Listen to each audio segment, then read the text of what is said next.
distinguished speakers, tourism academia, researchers, scholar communities, participants, ladies and gentlemen.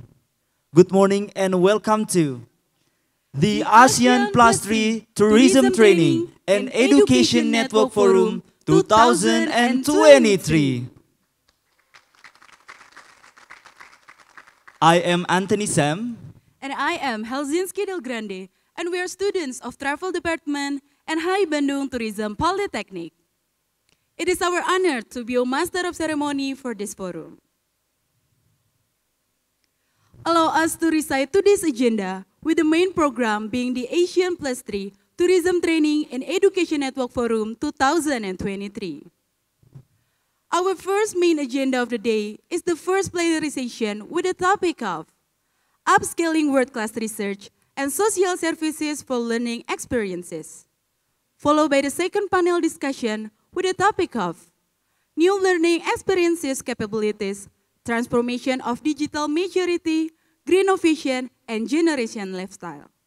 Continue by the third panel discussion with the topic of global challenges, leveraging learning experiences based on quality standards and certifications.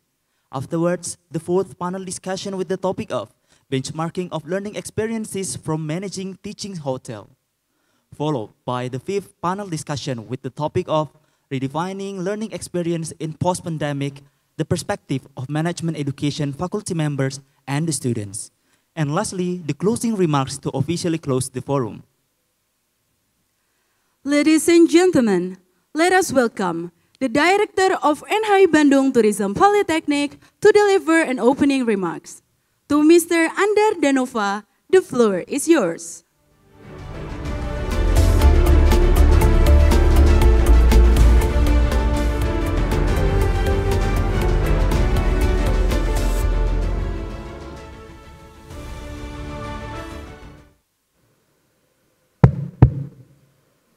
Assalamualaikum warahmatullahi wabarakatuh. Om Swastiastu, Namo Buddhaya, Shalom, salam kebajikan, salam sejahtera untuk kita semua. Good morning, ladies and gentlemen. I would like to extend a warmest greeting to the following esteemed guests to the Mandalawangi Building, Bandung NSI Tourism Politeknik. His Excellency Dr. Sandiaga Salahuddin Uno, BBA, MBA, Minister of Tourism and Creative Economy. Dr. Anda Niwayan Giri Adiani, MSc, CHE, Permanent Secretary, Ministry of Tourism and Creative Economy. Bapak Faisal Mempar, CHE, Head of Human Resources Development Center for Tourism and Creative Economy. Ibu Fauzia, Head of Secretariat of National Professional Certification Agency, Ministry of Manpower. Professor Dr. Alexandra G. Kenyon, Professor Dr. at University Vitesse, Bosnia. Thank you. Professor Dr. Syed Mustafa, Professor Dr. at Taylor University, Malaysia. Ibu Hera Oktadiana, PhD, Young Associate Professor, James Cook University, Australia. Professor Dina Mutiara Lemi, Secretary General to the Association of Indonesia Tourism Higher Education, Hiltipari. Thank you, Prof. Ibu Bapak Dr. H.I. Galih Kusuma, MM, CHE, Program Head of Master in Tourism Program at University Education of Indonesia. Terima kasih, Pak Galih. Dr. Rupam Konar, Program Director at Taylor University, Malaysia. Professor David Hein, President of the Asia Pacific Institute for Events Management. Thank you, Prof. Ms. Christina Aquino, thank you. Past Chairperson of the Tourism Industry Board Foundation. Professor Kei Chon, Dean of Hotel and Tourism Management School, the Hong Kong Polytechnic University. Jingsen Jason Xiu, lecturer in the Belt and the Road International School, Guilin Tourism University, China. Bapak Imade Purwadana Atmajaya, lecturer at Bali Tourism Polytechnic. Thank you, Pak. Mr. Fu Chong Chiong, Director of Republic Polytechnic Singapore School of Hospitality. Dr. Adwet Prugestapon, Vice Rector for Academic and Faculty Affairs, Dusit Tani College. Professor Iis Tu Yadia, Professor of Intelligent System in Service, Head of School of Hospitality and Tourism Management. All the directors of the Tourism Polytechnic under the Ministry of Tourism and Creative Economy, the Board of Management Bandung NHI Tourism Polytechnic, and the Honorable ladies and gentlemen. Praise and gratitude to the presence of the Almighty God. Because of His blessing and grace, we can successfully organize the ASEAN Plus 3 Tourism Training and Education Network Forum 2023. First of all, I would like to express my gratefulness and appreciation for the speakers, for the moderators, participants, both online and offline, and the advisor and all the committees. It is great pleasure and honor to welcome you at the APTTTEN Forum 2023, initiated by the Ministry of Tourism and Creative Economy, Republic of Indonesia. We are grateful that this is our second time for Bandung NHI Tourism Polytechnic entrusted to host this APTTTEN Forum, an event that is aimed at strengthening collaborative networks of tourism leaders, policymakers, educators, researchers, consultants, industry practitioners, and the various communities in enhancing people's quality of life through tourism education within the ASEAN Plus 3 member states. The APTTTEN Forum 2023 will be held hybrid on May 9th, 2023, taking place at Mandalawangi Building, Bandung NHI Tourism Polytechnic. And on this occasion, the APTTTEN Forum 2023 will discuss 5 main topics which respond to the challenge stated in the ASEAN Tourism Strategic Plan ATSP 2016 until 2025 in a strategic direction number 1, elaborate in strategic action 1.4, namely capacity and capability raising of the tourism human capital, particularly through tourism training and education. Ladies and gentlemen, as we all know that the quality of tourism destination is highly determined to a large extent by the quality of its human capital. Human capital as the major knowledge provider is becoming a primary factor in attaining sustainability and competitiveness on the global market. The importance of the knowledge, competencies, and skills of workers in increasing due to the specific characteristic of the product and services offered by the tourism sector, as well as the human capital capabilities in developing responsible, sustainable, inclusive, and balanced of tourism. Human capital is increased through training and education, thereby expectedly increasing in contribution to the development of ASEAN Plus 3 member states. Tourism be a quality tourism destination as stated in the vision of ASEAN Tourism 2025. The APTTTEN Forum 2023 is a great chance for the stakeholders to share and exchange ideas, views, inspiration, and concern for the improvement and betterment of the tourism training and education within the ASEAN Plus 3 member states. It is hoped that this forum will generate more brilliant ideas and concepts in developing the higher quality system of tourism training and education to result the quality and competitive tourism human capital, so as to contribute significantly to the socio-economic well-being of the people of ASEAN Plus 3 member states. Finally, I congratulate and succeed in holding the ASEAN Plus 3 Tourism Training and Education Network Forum 2023. Thank you very much for all your support and participation, and have a wonderful conference ahead. Wassalamualaikum warahmatullahi wabarakatuh. Om Santi, Santi, Santi Om. Thank you, hatur nuhun.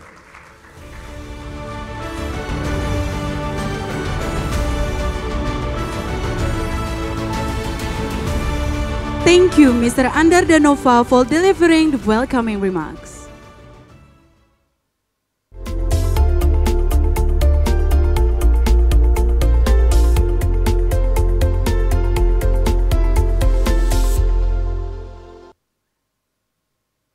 Ladies and gentlemen, moving on to our first agenda, the first panel discussion with the topic, Upscaling World-Class Research and Social Services for Learning Experiences. Let us welcome Dr. Cecep Ucu Rahmat from NHI's Bandung Tourism Politeknik as our first moderator. Please give a round of applause for Dr. Cecep.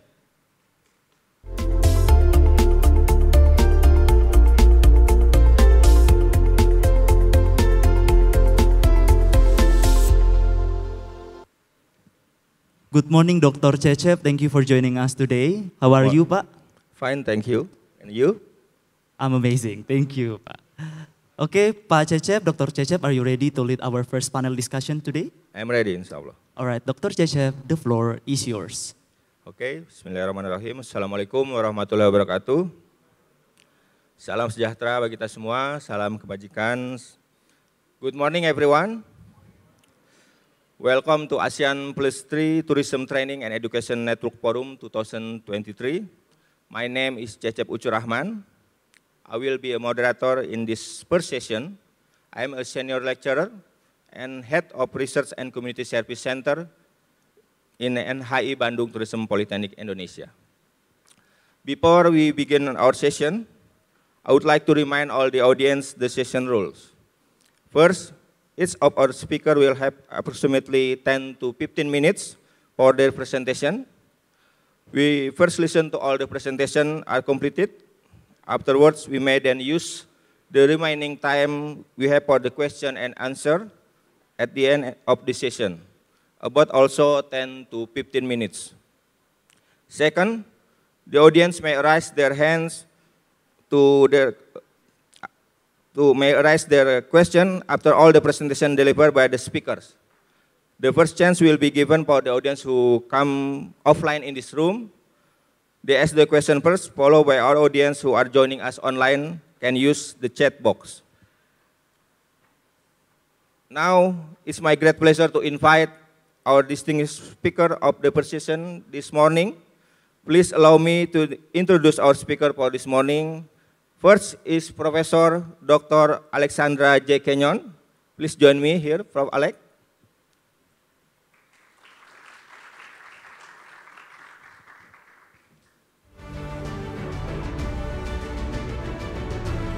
Please sit down.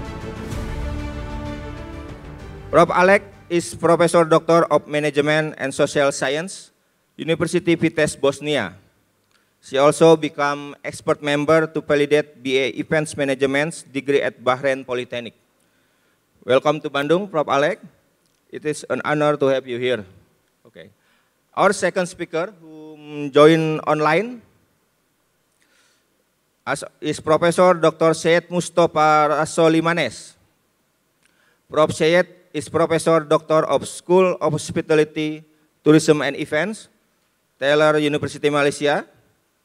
Good morning, Prof. Syed. Good morning, everyone. It is an honor to have you here too, Prof. Syed. Thank you, my pleasure. And our third speaker is Mrs. Hera Oktadiana, PhD. Mrs. Hera is Associate Professor of James Cook University, Australia. She also received Certified Hospitality Educator from the American Hotel and Lodging Educational Institute. Good morning, Mrs. Hera. Good morning. It is also an honor to have you here. Today, they all present about upscaling world-class research and social service for learning experience.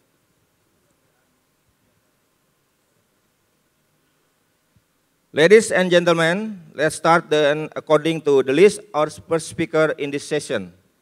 Our first speaker is Professor Dr. Alexander J. Kenyon. To Prof. Alex, the time is yours.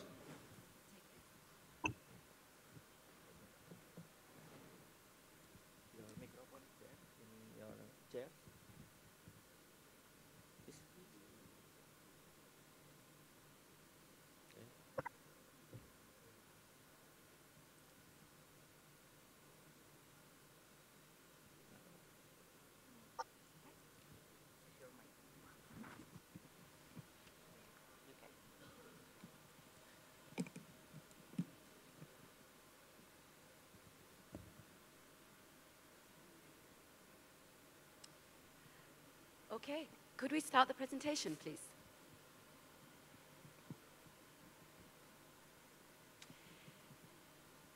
Good morning.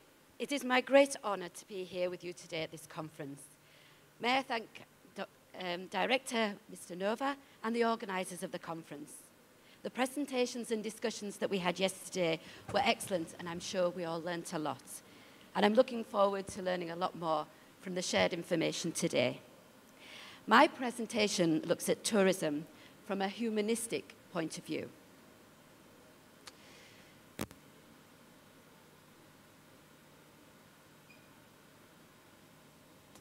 So let me give you a bit of an outline, please, of my presentation today. I'd like to look at the past to start off with, where we were. I'd like to also introduce you to some tourism weaknesses, which are dehumanization and dignity. Then I'd like to make us understand how, post-COVID, we can make tourism strong again through the humanistic tourism management principles. And then I'd like to tell you who is going to get involved with that and how can we make that tourism strong again together. And then let's talk about the future. Let me look at the past then to start off with. The past was demonstrated to us in 1987 by Ger Brundtland in the Brundtland Report. And this is a very early days of the United Nations setting up their Sustainable Development Goals. And the big message from that conference was, of course, one moment, please. Sorry.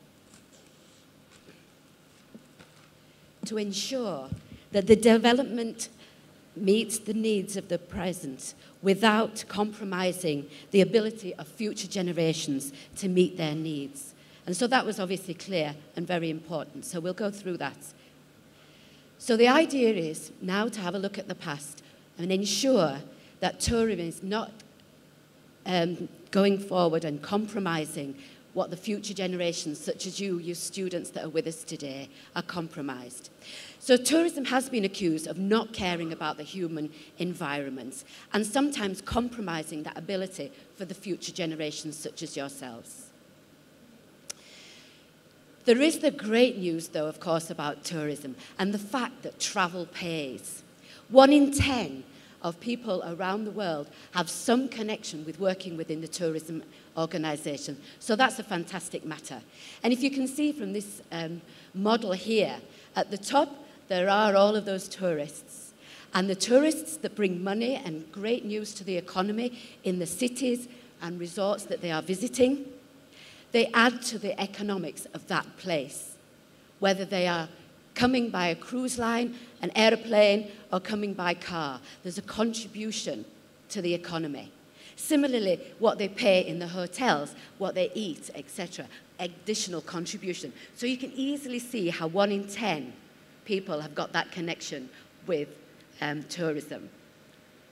But there are some weaknesses, and I'd like to just tell you a little bit about those. And this is humanization and dignity, as I mentioned. This is looking at it from a neoliberal point of view, in that, like me, I'm sure you all want to see that great increase in the number of tourism receipts that we get, the number of tourists that come into our countries, the amount of money that they bring economically, the fact about the receipts, the growth, the percentage change year on year. That's what excites me. However, There is something called over-tourism that you may have thought about as well. There is something also called gentrification. And when you actually look at these weaknesses, there's something about tourism mystification in that sometimes businesses, countries, cities have to think about, is heritage and culture better? Or do we want to sanitize pleasure of those tourists that are coming to boost our economy? And this is where dehumanization comes in. And it's controversial, I know, but the systematic displacement of people that are living in spaces that are then knocked down, they move on, and something new is built for the benefit of those tourists coming in. And this sometimes means ancestral lands are demolished.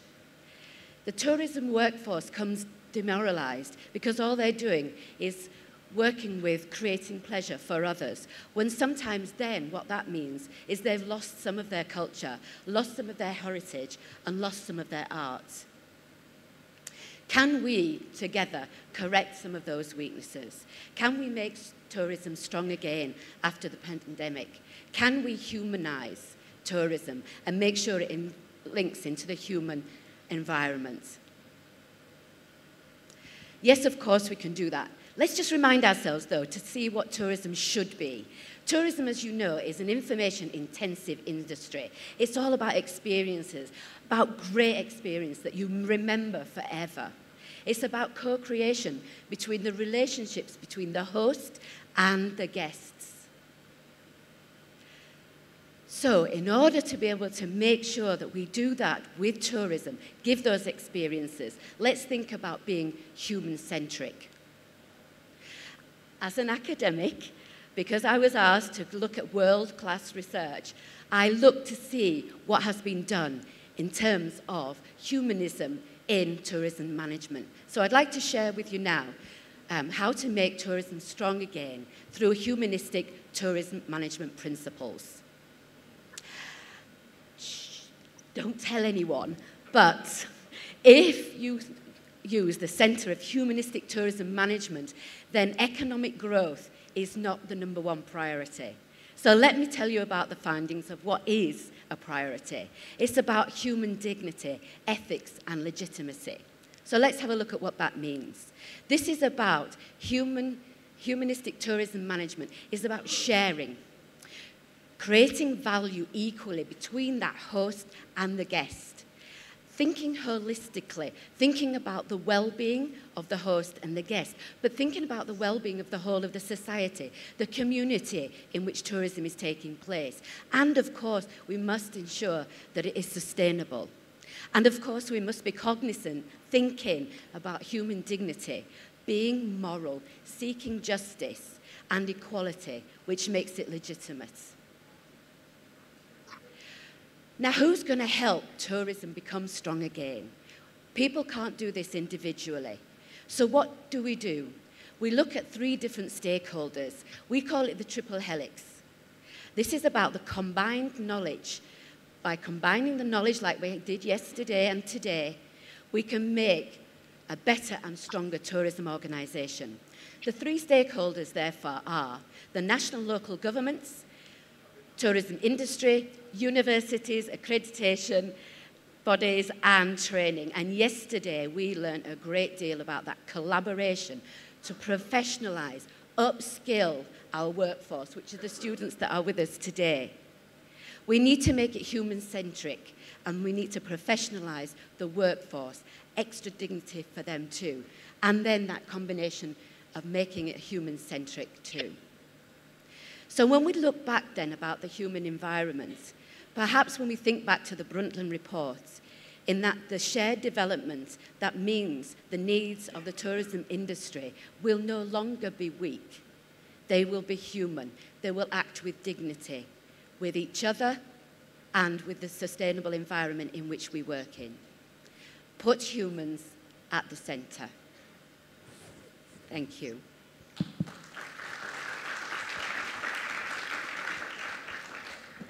Okay, thank you very much, Prof. Alex, for the presentation. Your presentation has given us the highlight of how the past, the present, and the future of tourism. Prof. Alex mentioned that we must make tourism strong again through humanistic tourism management principles. Now we are ready for our second speaker, Professor Dr. Syed Mustafa Rasolimanes. Are you ready? To Prof. Yes, Syed, of course. the time is yours. Thank you very much, Mr. Chairman. So let me share my screen.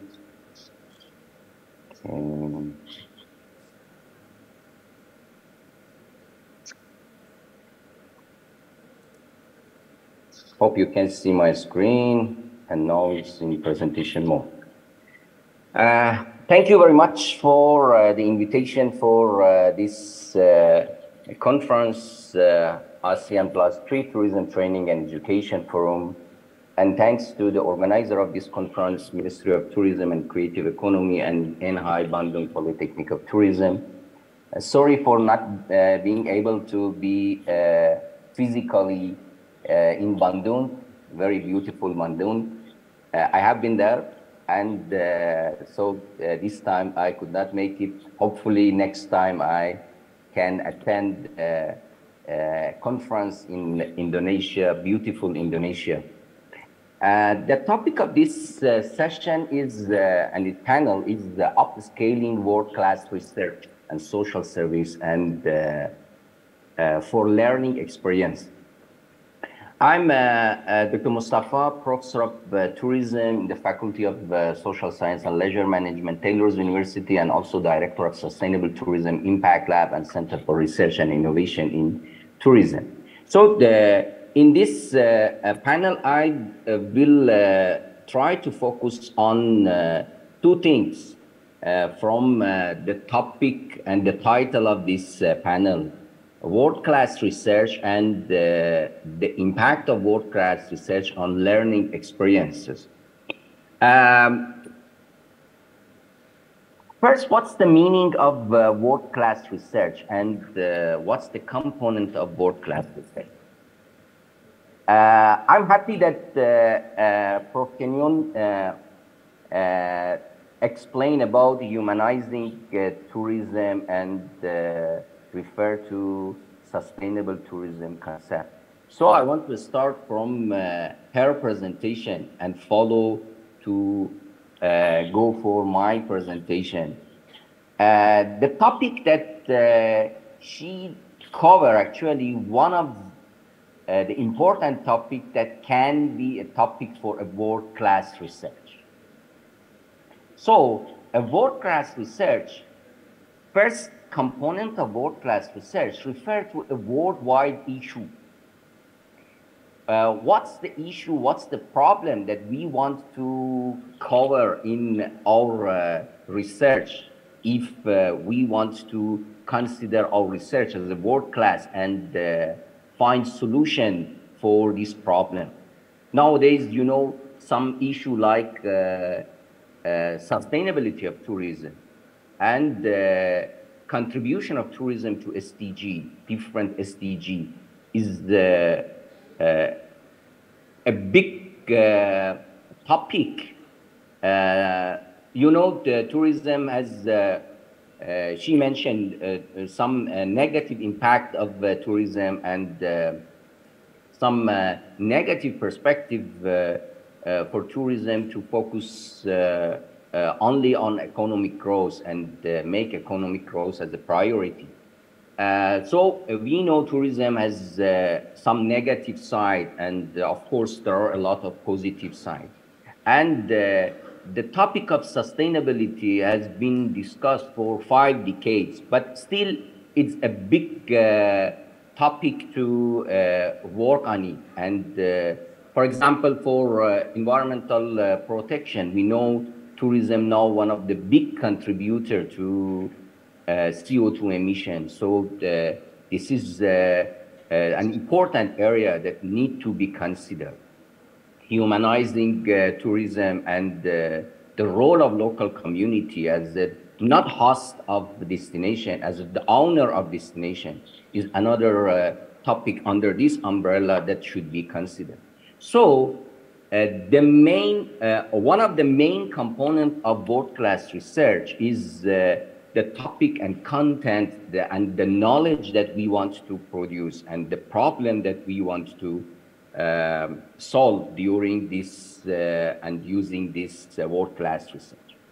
Another component and characteristic of world-class research is the interdisciplinary and multidisciplinary nature of our research.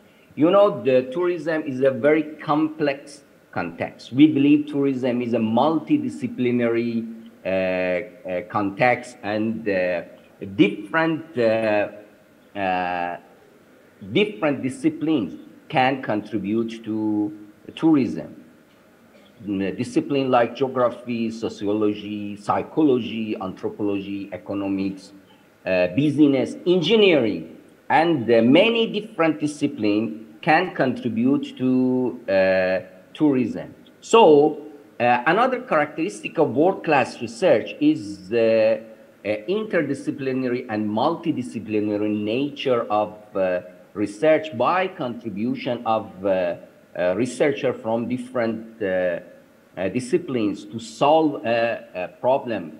For example, sustainability problem that has been mentioned in first as a content of research and also in previous presentation. Sustainability is a very complex concept and need attention and contribution from different disciplines, from psychology for behavior, from economics, from environmental science and engineering, sociology, and different disciplines to find solution for this issue that has been continued for decades, and still we don't have clear solution for this issue and to achieve sustainable tourism. And also need partnership between different stakeholders.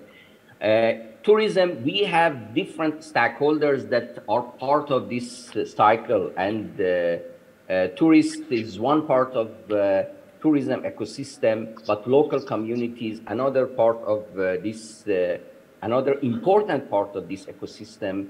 Businesses and industry is one part of, and one main stakeholder of this ecosystem, and also government, local government, state and national government. So we have different partners that for a world-class research, all these stakeholders should be involved, because when we do a research, but only this research refer to some theoretical part and cannot be used by policymaker and by industry. So there is no benefit of doing this research, and this type of research actually cannot be called world-class research. So involvement and partnership between different stakeholders can be another characteristic of world-class research.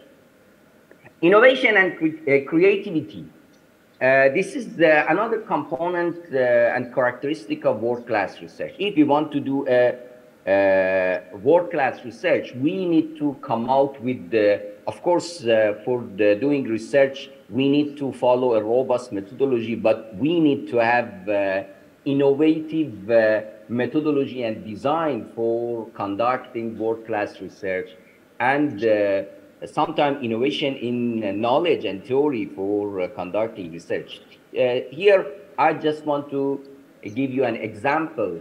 Under sustainability umbrella and for sustainable tourism, one of the area that has been focus and attention of researchers for many years is the pro-environmental behavior of tourists from actually demand side. So what's the behavior of consumer, and what's the behavior of tourists, and how we can make their behavior more sustainable and pro-environmental behavior. So for this type of research, we need to think out of box what design and methodology can be suitable for this type of research. So using experimental research recently has been proposed and developed for investigating actual behavior of tourists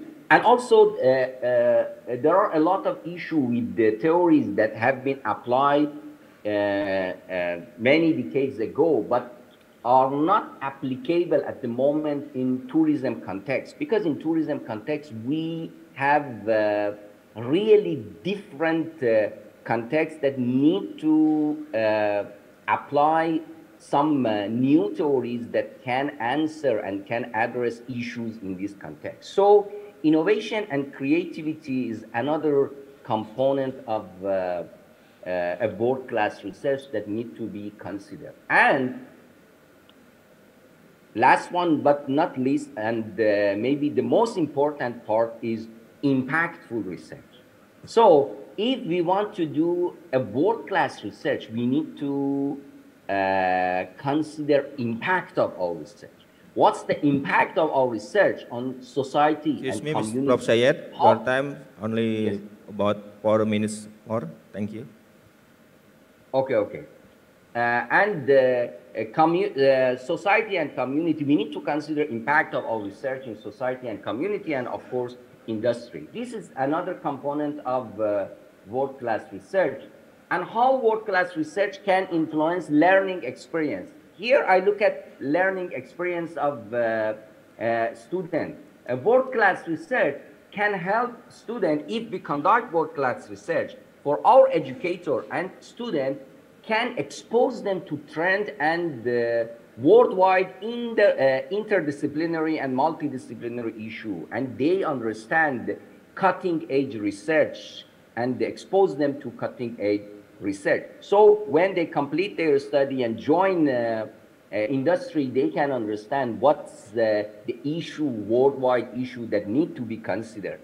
And also can help them to develop critical thinking and analytical skills. Let me skip this part faster. So can help to understand how research can be applied in real world, and they can see the impact of tourism in real world for tourism planning and policy making and policy development. And also, they can understand collaboration and communication skills, because they need to communicate with different partners and stakeholders during conducting the world-class research. And also, they understand the purpose and the impactful project, and they can set purpose for themselves. So actually, I wanted, after this, I wanted to go through the case that we have in Taylor's University. Let me very quickly go through. Taylor's University started an initiative to be a best university for the world, and for this one started to change the paradigm and the learning experience and the learning agenda in Taylor's University. So initiate 13 impact lab that focus on different SDG and try to answer different challenges. One of these is Sustainable Tourism Impact Lab that we focus on 5 main SDGs and some challenges related to SDG. Our students, we try to define and design research that can answer those, can address those challenges and issues, and also we expose our student, undergraduate and postgraduate students to these challenges. Actually, these challenges have been incorporated in some project, and project are linked to different modules, so students can improve their learning experience by exposing to real world problem and I can say world-class research. Thank you very much.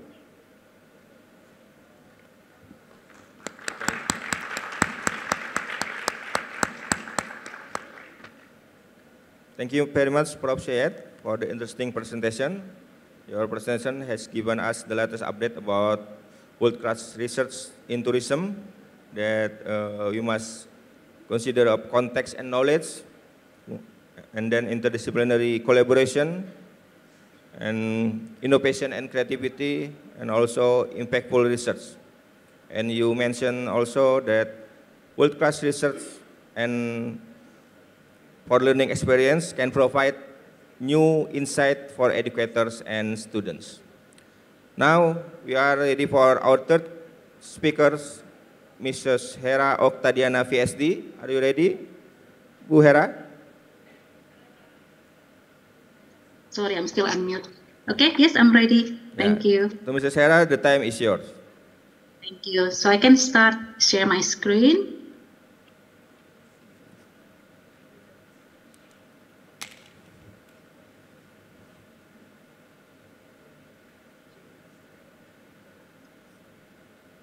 Okay, first of all, thank you, good morning, and thank you everybody for attending this very great forum.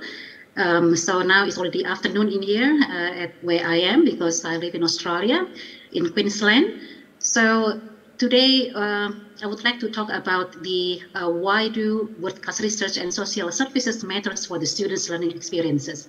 We had listened to the wonderful presentation from the previous speakers, and actually I'm just trying to add up what they had said, because some of them actually has been mentioned as well by the previous speakers. So now I want to ask yourself, maybe for you who are in the for you who are in the online, you can also type in the chat box. So what does world-class research mean to you, and why it is important, and why, let's say, if you as the manager or the head of school or the rector of the university, why do you aim for the world-class research, and how do you create the world-class research environment? You know, when you go to Google, you know, when I see when I type in Google, let's say world-class tourism, within 30 seconds. There are more than 2.5 billion information about world-class research, because to become world-class research is actually there is no standard, or there is no fit rule or one standard that fit everything, right? So it really depends. It really depends on the stage of your university. It really depends on the resources you have, and actually. I know that many of you have heard about how to become the world-class research, right? And then how can we become the world-class institution? Yeah, there's so many things we need to consider and we need to prepare. But why this world-class research matter, right? So anybody wants to answer? Or maybe you can answer later on, okay? All right, so when we look at the world-class research university or institution, it is actually about increasing the nation's competitiveness, especially in the global knowledge economy era, by creating the knowledge and educate the talents, which are the students, as the output of the universities. You provide graduates who will be becoming the good global citizen. When we talk about global knowledge economy era, of course, it's all related to the learning, creativity, openness, IT, innovation, intellectual capital, and then you can achieve that to the research, how you do the research properly.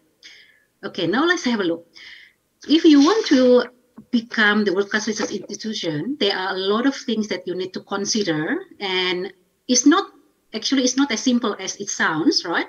Because there's many things involved in here, not only the academic, not only the staff, not only the management of the institution, but also the staff and the other stakeholders as well. We have to understand, we have to develop a good culture. And what is the culture of the world-class research institution? I actually have been lucky because I experienced the world-class research institution when I did my PhD in Hong Kong Politeknik University at the School of Hotel and Tourism Management.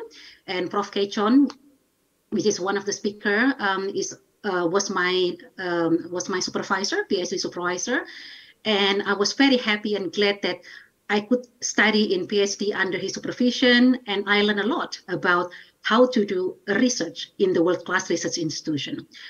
So when we talk about the culture of the world-class research institution, innovation, I've read in many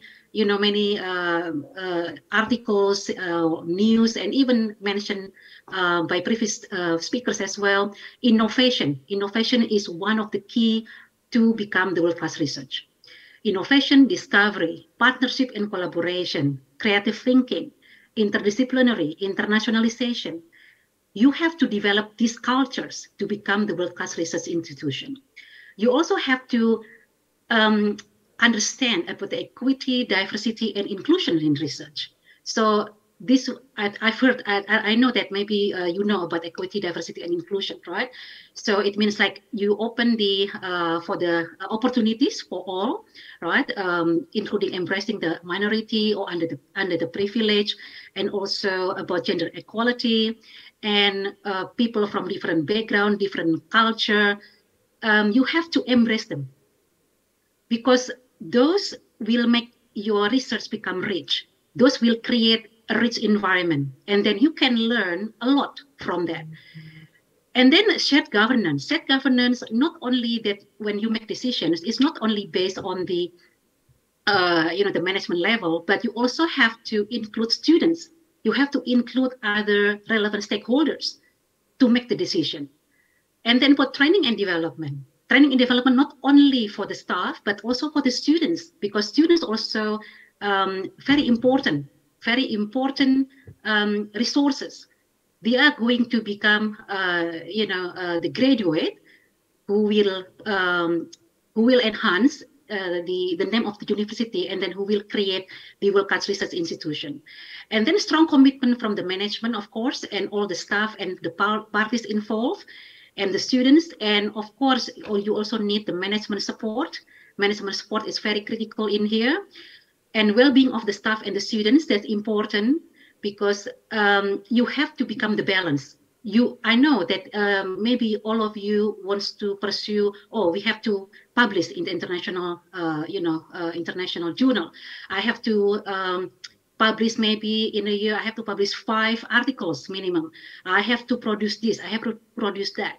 But you have to be aware of your well-being. You have to be aware, you have to take care of yourself. If you're not well, if you're not happy, if you don't enjoy what to do, how can you become innovative? How can you become creative to produce very good research? And then ample resources. Not only the human resources, but also resources like facilities, like the finance, the funding, because to create the good research, you need funding. The funding from universities or from the government, from the other institution, organization, you need the funding, all right? And then well-equipped research facilities. That's also very critical. You have to be able to access all the information easily. Okay, so these are the things that you need to consider when you want to become the world-class research institution. Now, when we integrate research into learning, why we do that? I know that maybe all of you already understand, right? When we integrate research into learning, we actually help students to improve their creativity and innovation skills. You also offer the hands-on experience for the students. You improve their comprehension and decision-making skills. You also develop effective learning for the students. It's also part of the mental workout as well for the students. And of course, you prepare students to become the globally competitive and long life learners. Later on, I will give you an example. Now, when we talk about social services, maybe you know about social services, but what are they? What are social services? What are the purpose? And how do you apply social services into students' learning? Okay, this is something that you need to maybe ask yourself or maybe to discuss. And these are the actors of the social services. So the actors can be public and private institution, government body, professional, or academic discipline. And when we talk about social services, the purposes include the social and economic well-being, how to enhance the quality of life of society, individuals and the groups, and then social change and also social justice. These are some of the examples like anti-discrimination, provision of equal opportunities for all, human rights protection, government scholarship for education, and so on. And then why do students need to provide services to the community? There are a lot of benefits for the students. Of course, the first one is to prepare them to become responsible global citizens.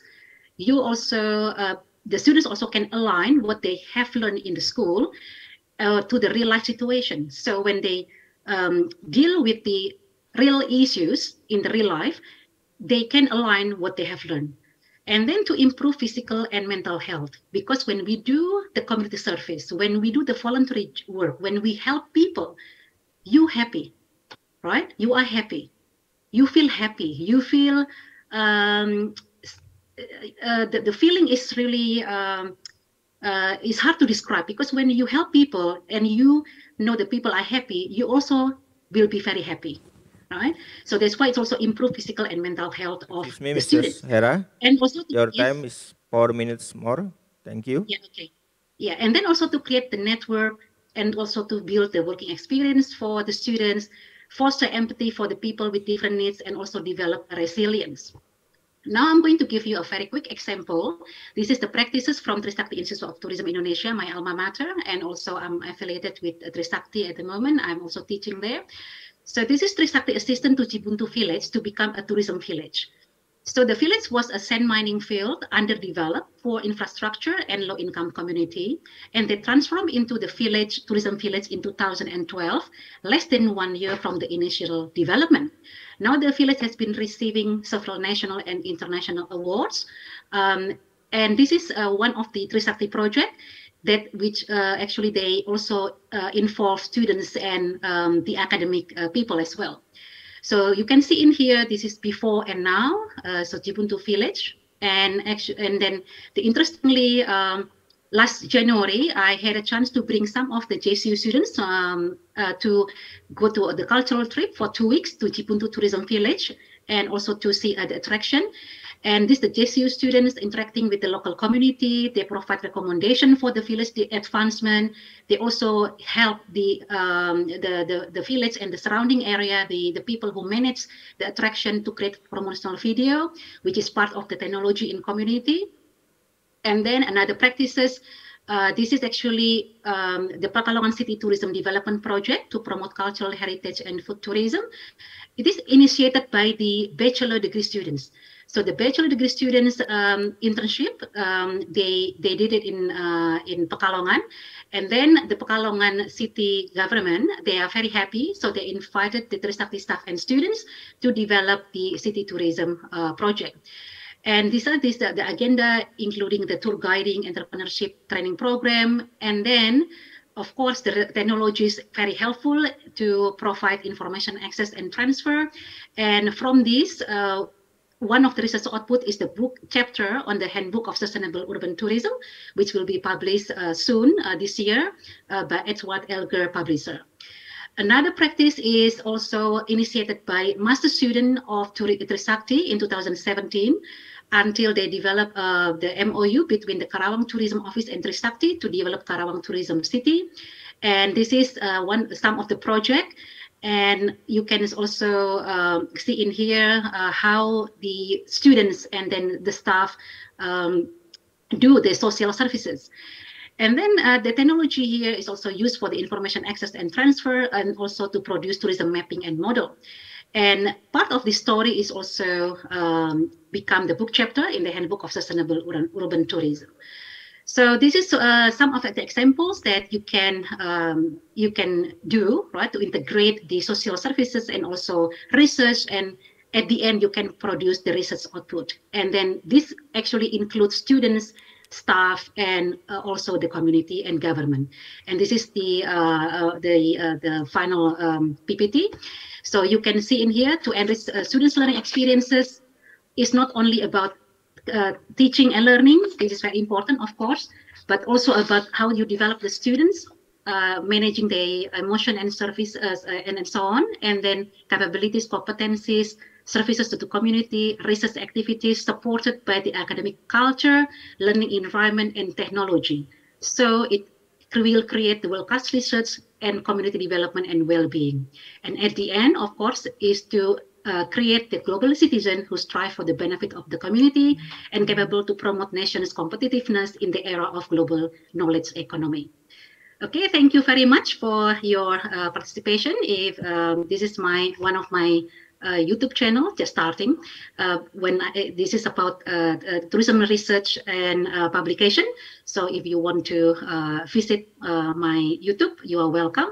And then maybe if you want to have comments or you want to answer my questions before, please email me, and then maybe we can have a discussion for the discussion, and maybe even we can create a research together. Okay, thank you very much. Assalamualaikum warahmatullahi wabarakatuh.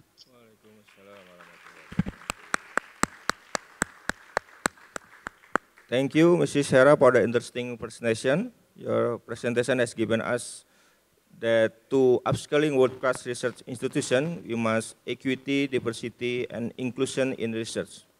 And then we must integrating research and learning and community service into student learning. And we must collaborate, we must create knowledge to the student and educators. Okay, now I would like to invite all the participants in this room for the question and answer session. Please raise hand and make short and simple question.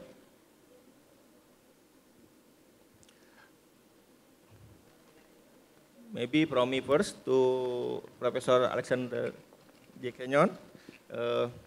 You said that we must collaboration in triple helix. As we know, in Indonesia, the ministry is we using the term is pentahelix. Why you still use the triple helix, not the pentahelix or pentahelix, the 5 helix? Okay, thank you. Yeah, thank you very much for that question.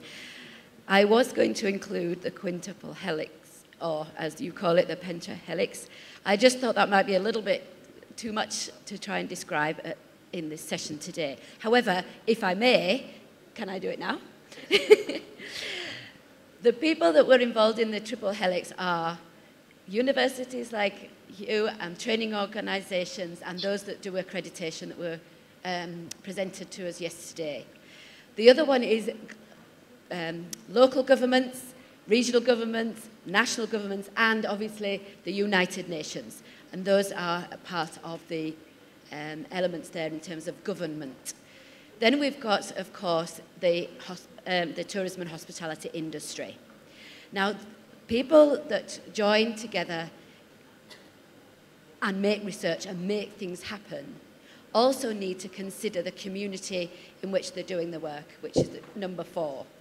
So the community there is society at large, the society, the media, and communities, and get the communities to talk to us. And I think our final presentation that we had just now was talking about engaging with the community and helping people in that village to make the decisions. So obviously we've got to include them within the helixes. The other helix, of course, is the environments, the national, the natural environments and environmental policies that we have to deal with as well. So that's kind of the 5. I just thought I didn't have enough time to do all 5, so I stuck with just 3. But you're absolutely right. It needs more than just 3 organisations. It's a lot broader than that. Yeah. Okay, thank you, Prof. Alex. Now we have from this room the question. Please stand up.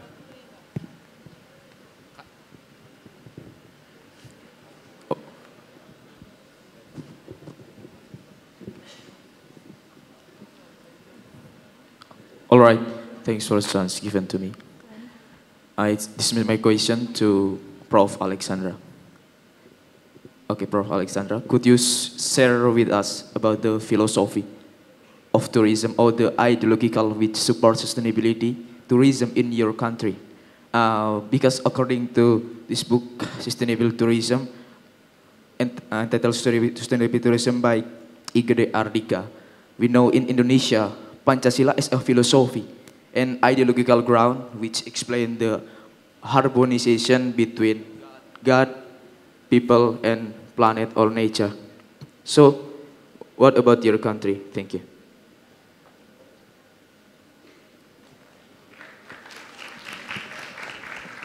Okay, the student, you can answer. Okay, so when you think about it philosophically,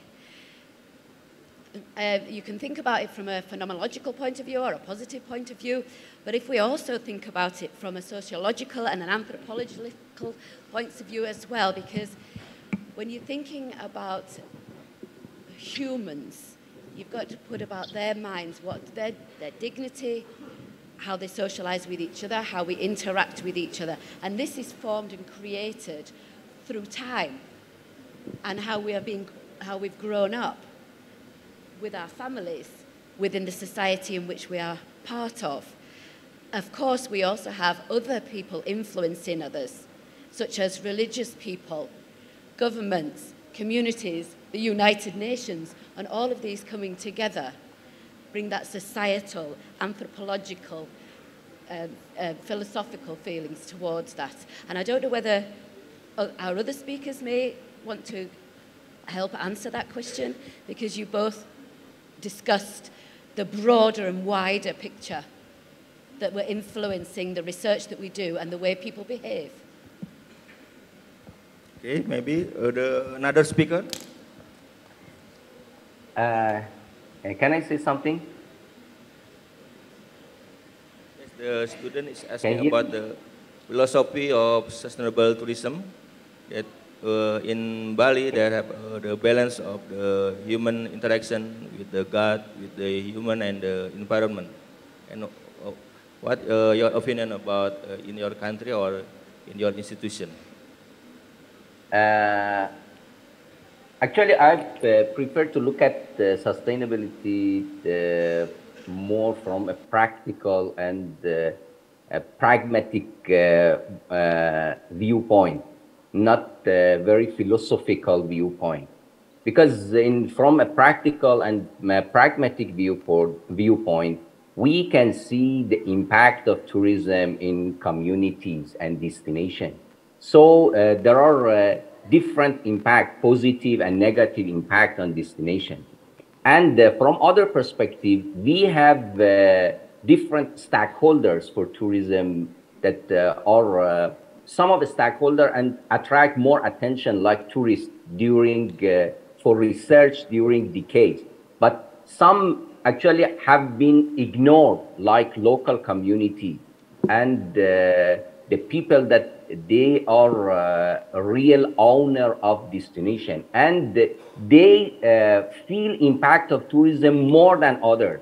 So when I want to define sustainable tourism and support and actually find a ground to define sustainable tourism, I try to maximize positive impact and minimize negative impact, and see sustainable tourism from this perspective, how I can minimize the negative impact on community, social negative impact, environmental negative impact, and economic negative impact, and of course how I can maximize positive impact that we cannot ignore. So how we can make balance between these two sides of tourism development community. So I see the sustainable tourism from this perspective more than a philosophical perspective.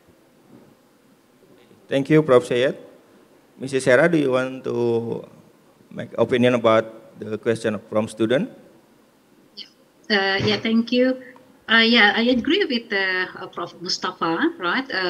Especially about tourism, I think we better talk about the practical perspective of the sustainability.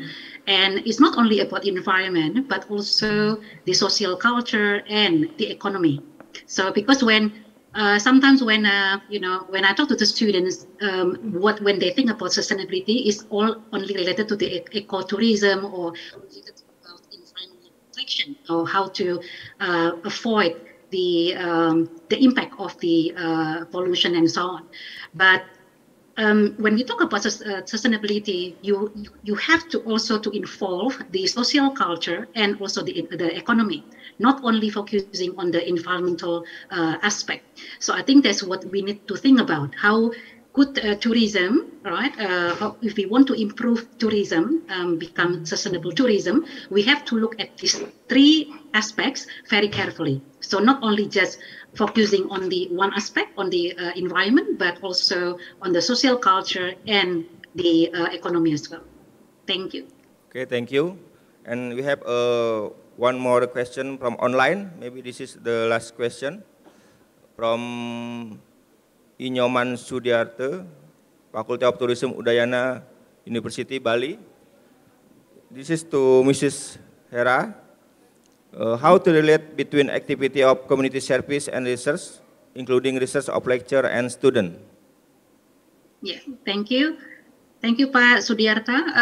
So as I showed before in the PPT, right, how at that time Trisakti developed actually integrate the research and then the community services, including students, and actually some of the activities are initiated by the students, not by the staff, not by the lecturer. So by the students, and then the students share their experiences to the staff, the academic staff, and then the academic staff and the students gather together, and then after that, then when we started to develop the the project, then we need to think as well. Okay, we developed the project not only about, okay, after the project's done, students already provide some community services, and then responsible for the community is done, and then after that, then there is nothing else.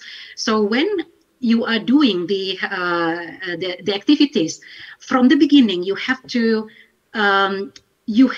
make the planning. You have to plan, what can I achieve from this project? What can I achieve from these activities? So not only just giving the students opportunity to do the social services, but also to challenge the students and the staff.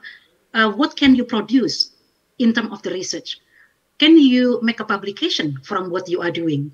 So this is what I had encouraged Trisakti to do this. So that's why one of them is now they are going to produce the book chapter on the sustainable urban tourism by focusing on several cities in Indonesia. So two of them I mentioned here in the PowerPoint include the Pekalongan city and also the Karawang. Actually, the chapter focused on the 5 cities and how Trisakti, the project is initiated by students. We can be benefit not only for the local community, but also for the student, the academic, and the result can be transferred into the research and publication. Okay, so I think it's very important. The most important is the planning. So you have to do the planning. What is the output? All right, so the output not only for the students. So this is very important, planning, and then the output will be based on will be the research and publication. Okay, in the top publisher and also in the top journals. I think hopefully I can answer the question. Thank you. Okay, thank you, Mrs. Hera. And the last question from this room. Please stand up. If I may, Pak Cecep.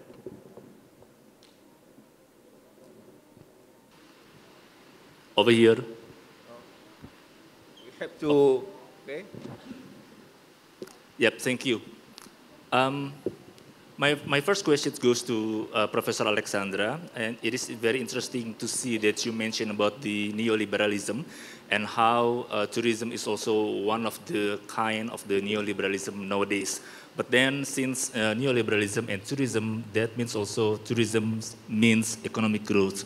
But in the other side of your presentations, we also acknowledge that the most interesting part of tourism is the people.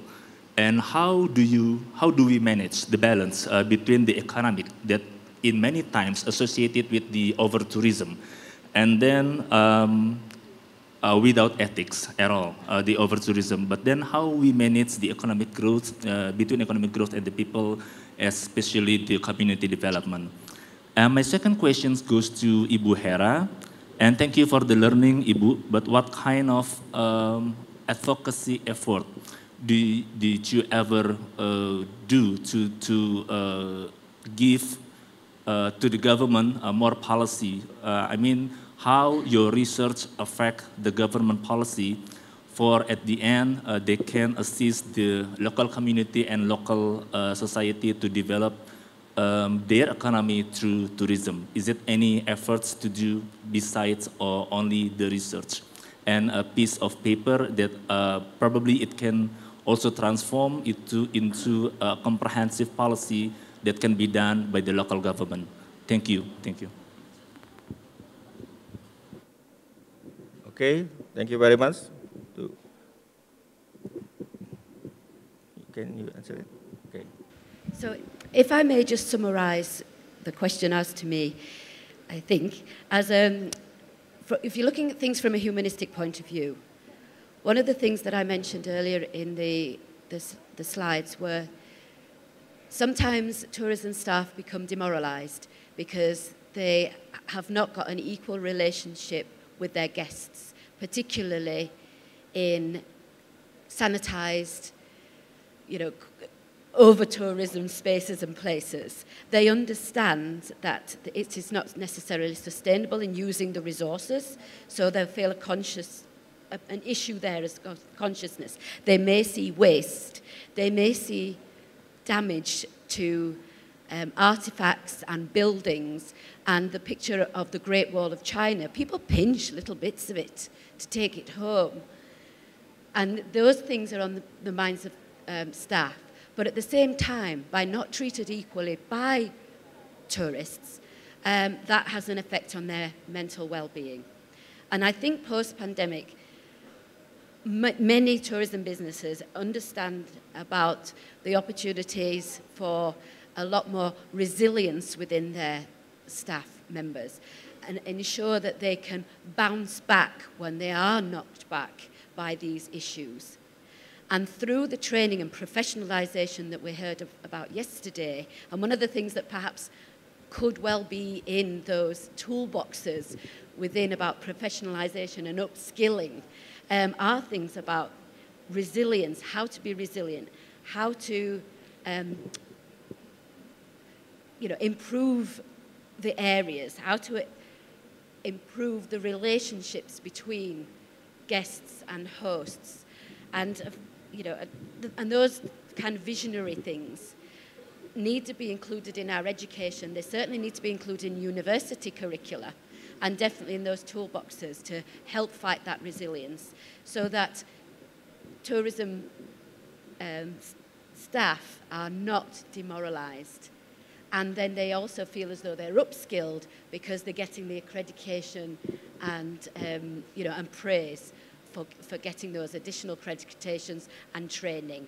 And it's about supportiveness is humanism. Being respectful, giving people back that dignity. So I'm hoping that kind of answers your question, looking at it from that humanistic point of view. Okay, thank you, Prof. Alex. Ms. Hera, can I add one point to the answer this question? Okay, Prof. Said.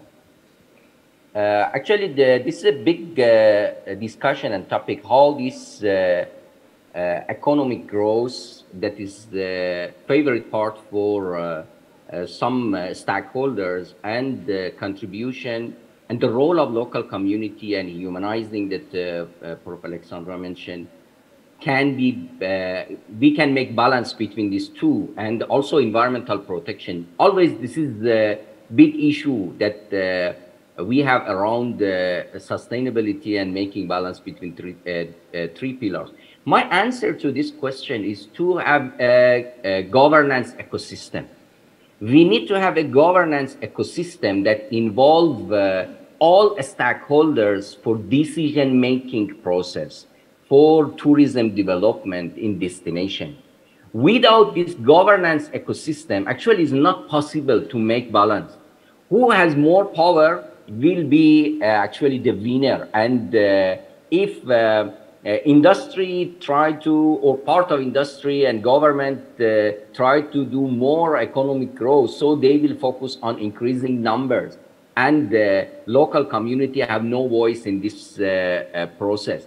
So we don't have any other option unless we create a very strong participatory governance system that all stakeholders have their own voice and power to monitor and actually to manage this process. In this way, we can make sure that balance can happen between these three main pillars, between people and between economic growth and also environmental protection. Thank you. Thank you, Prof. Syed. And Mrs. Hera? Okay. Yeah, thank you. So I would like to answer the questions from the participant. I think he asked me about the concerning with the policy and then government policy, and whether the research can be influential, whether the research can be beneficial for the government policies and also decision making. Okay, that's a very great question. So of course, when we talk about research, right, you have to think about the contribution, right? Practical contribution, not only the theoretical contribution, but also practical contribution. So in the practical contribution, that's when you think about how your research can be beneficial, not only for the academic, but also for the public, for all the stakeholders, include the government, include the industry practitioners, include all the relevant stakeholders. And then you have to be very specific when you talk about your practical implication. And this is actually one of the integral part or very important part in the research and publication. So when you make the research, you have to think, what are the contribution of your research, right? So it's not only about publishing. It's not only about, as long as my paper can be published, that's fine, right? It's not about that. It's about how your research can benefit the other people. How can your research can be useful for the industry, can be useful for the government decision making. And that's one of the things that you have to think when you are doing the research and publication. So this is how you actually create information, or you provide information for the government based on your research, based on the result of your research. And then from the result, then you can disseminate your publication or your research. You can also share with other people that you think will be interested in your research. And from there, you can learn, right? And then hopefully it can be useful for the association, for organization, and other stakeholders. So very important is the contribution. Right? Not only just the contribution to knowledge or theoretical contribution, but also the practical contribution. That's when actually your research can be beneficial for the to be actually put into realization, all right, or can be a factor that it is that can enhance the decision-making process. Okay, thank you. Okay, thank you, Mrs. Hera. I think we already finished the question. Although one more, to whom, sir?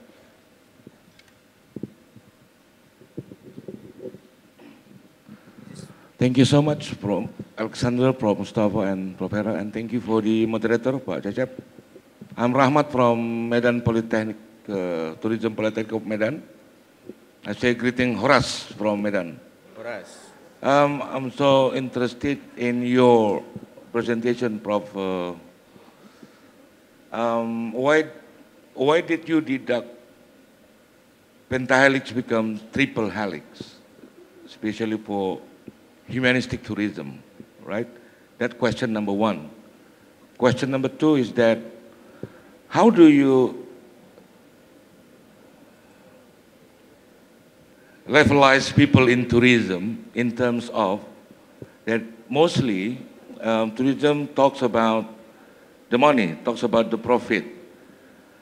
And practically, when we see that the tourism will benefit to the people in terms of money, but now you are creating more about ideology, about norms, values, and things like that. So how do you levelize people in such a way? And last, the question for world-class research, I think for Pak Mustafa, Prof. Mustafa, and Prof. Hera. Yeah? I don't know what kind of methodology that is used for world-class research, but the phenomenon today that we are trying to put quantity tourism into quality tourism, especially after COVID-19 pandemic outbreak that has been done right now, is over, but now are you trying to tell us that we are now putting quantity into quality tourism, and how do we do that? Thank you so much. Thank you. Thank you very much for the question. That's quite a big question, actually. So I've been looking at corporate social responsibilities for quite some time. That's what it was called at one point. Corporate social responsibilities. Corporate at the beginning, and then responsibilities. Then it became sustainability as a more of a collective, I would say less business-like word. So when I'm trying to think now about the humanistic side of things, I think we're moving a little bit more towards responsibilities. The responsibility for the decisions that we make. Big businesses have to do that, and they must think, how can we make good money and be responsible? And I guess one of the ways that I can kind of answer that question in a bigger way, I think, is big businesses that need to and demonstrate that they do make money because of investors. But as well as investors, they also need to have a good workforce to be able to deliver what they want to be delivered and gain good profits from that.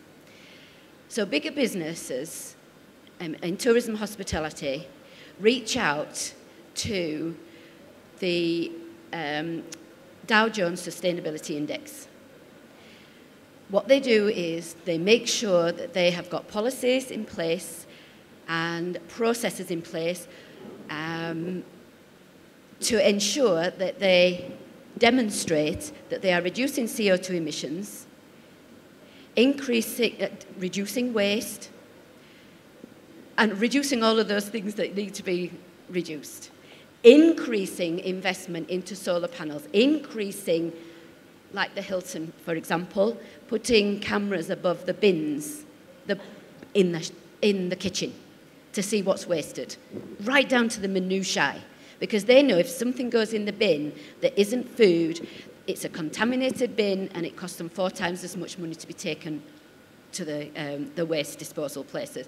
So some of the bigger businesses that we kind of think of as corporate profit-making organisations, they're leaning now towards responsibilities for what they do and their actions.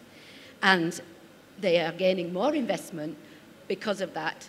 They're on the sustainable, the Dow Jones Index, on the sustainability indexes. They're proving that they are being sustainable to investors and staff that want to work for them.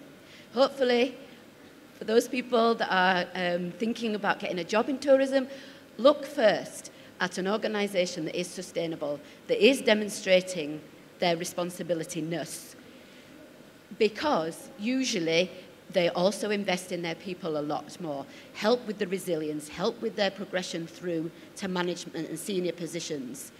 And staff in those kind of organisations stay longer because they see the investment in the environment, see the investment in the community, and see their investment in their staff themselves. Smaller businesses, if anybody's got any cash, then why not be somebody that invests small amounts of money in startup businesses through, online organisations that actually want small investments, £200, sorry, I don't know what that is in Indonesian rupiah. But small investors can also make a stand that we want businesses to be good. Through small investors investing very small amounts of money into tourism businesses online, such like a homestay or an olive grove. And you don't get money back, but what you do get is feelings of being proud because you've invested and helped somebody along their way. And similarly, big business, corporate business now are calling themselves sustainable businesses, and they want to demonstrate through huge 360-page documents, how they're dealing with waste, how they're dealing with staff turnover, how they're dealing with mental health, how they're dealing with the community, all of that. I'm hoping that might answer your question. Thank you. Okay, thank you, Prof. Alex. To another speaker, Prof. Syed and Mrs.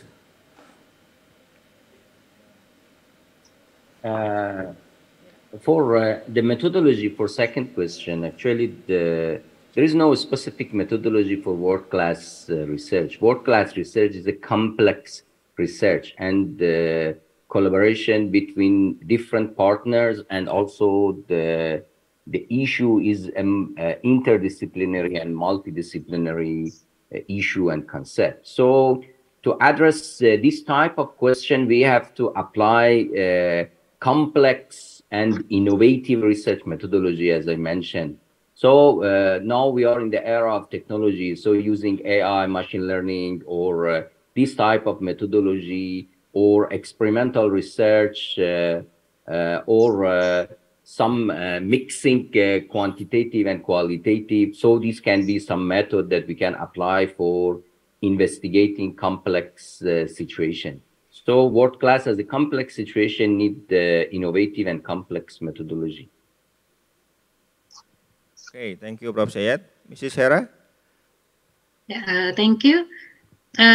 When we talk about quality tourism, why moving from quantity to quality, right? Because I think it's not, the era no, is no longer the mass tourism. It's about quality tourism. Quality tourism actually has several benefits for the, because it's also avoided over tourism and also to reduce the negative impacts of the tourism. When we talk about quality tourism, is about when we have to, when the tourists or the visitors can maximize their journey. So they can go to one destination and they really explore, they really learn about the local culture, the food, about the environment, how they can mingle with the local people. And it's also about being responsible traveler. This is about quality tourism. So it's not only just going to visit a destination, take a photo, upload in the social media, and that's it, right? But it's also involved about how you become a responsible traveler, a responsible tourist, the tourist that can contribute to the sustainable of the local people. And also by having the quality tourism, you also, the destination also create the high value experience for the visitors. I think that's just a little bit of the addition from what the other speakers have been mentioned. Thank you. Okay, thank you, Mrs. Hera. I think, okay, it's all finished now the answer and question. And I want to make a little summary that keywords about three speakers. That keywords are we must collaboration to make upscaling world-class research and social service for learning experience. Collaboration to the stakeholder by also inside or outside, because the educators can make the world-class research and social service upscaling if we not collaboration. So the educators must collaboration with the student and the staff also, beside with the government and the society and the industry. And the keyword number 2 is the innovation. You must have innovation. So to make innovation, we must creative. And the third, the last one is the research and social service must be have contribution to the stakeholder. Okay. I want to express my gratitude to all speakers for your contribution for this first session, ASEAN Plus 3 Tourism Training and Education Forum 2023. I would like to express my appreciation to all honorary speakers, Professor Dr. Alexandra J. Kenyon, Professor Dr. Syed Mustafa, and Mrs. Hera Oktadiana, PhD, for their dedicated efforts and insight during this session. Thank you for all. For the next session, I give back to MC. Thank you very much. Wassalamualaikum warahmatullahi wabarakatuh. Thank you very much, Dr. Cece, for performing wonderfully as the first moderator, and to our speakers for delivering an insightful discussion.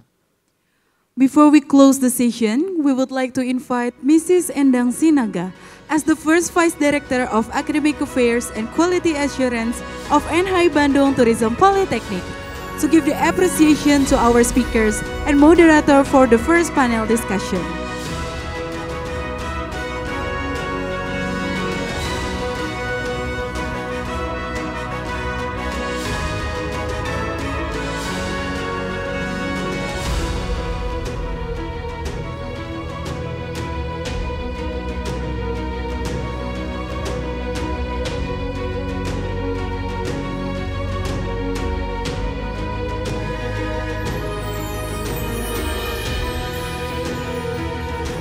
For documentation purpose, we will commence the photo session.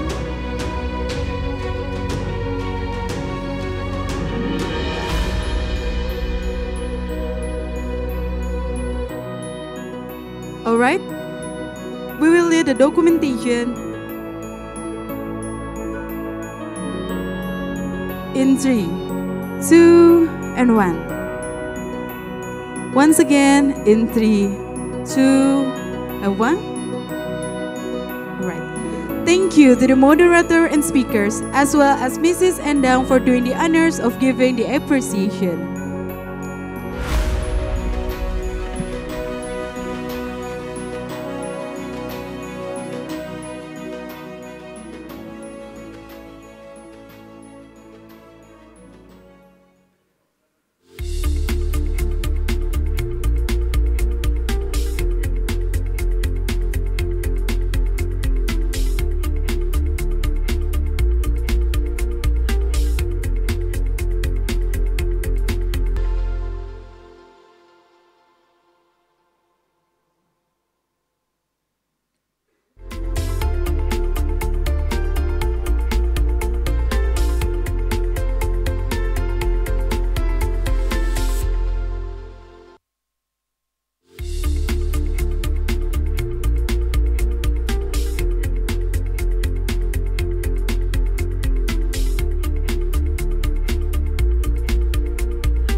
Ladies and gentlemen, next on our agenda, the second panel discussion with the topic of New Learning Experiences Capabilities, Transformation of Digital Maturity, Green Innovation, Generation Lifestyle. Let us invite Dr. Ananta Budi from NHI Bandung Tourism Politeknik as the second moderator. Give her an applause for Dr. Ananta Budi.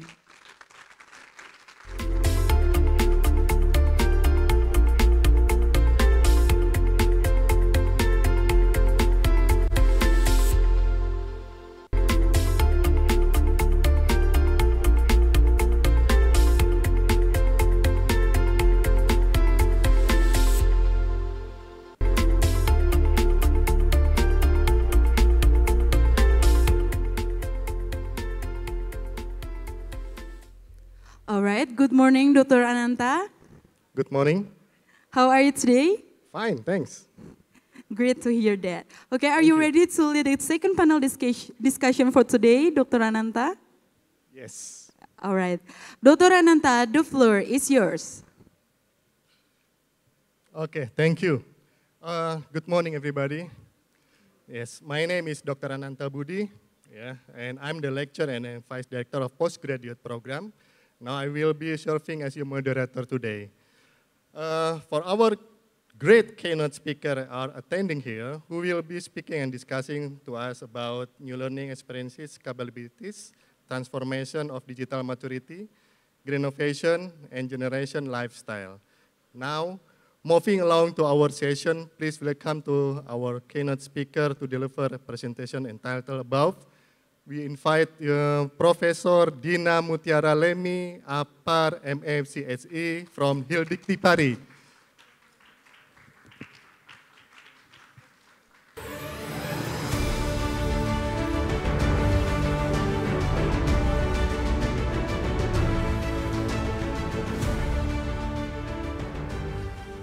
And second, we invite Dr. S.A. Galih Kusuma, MMCSE from UPI.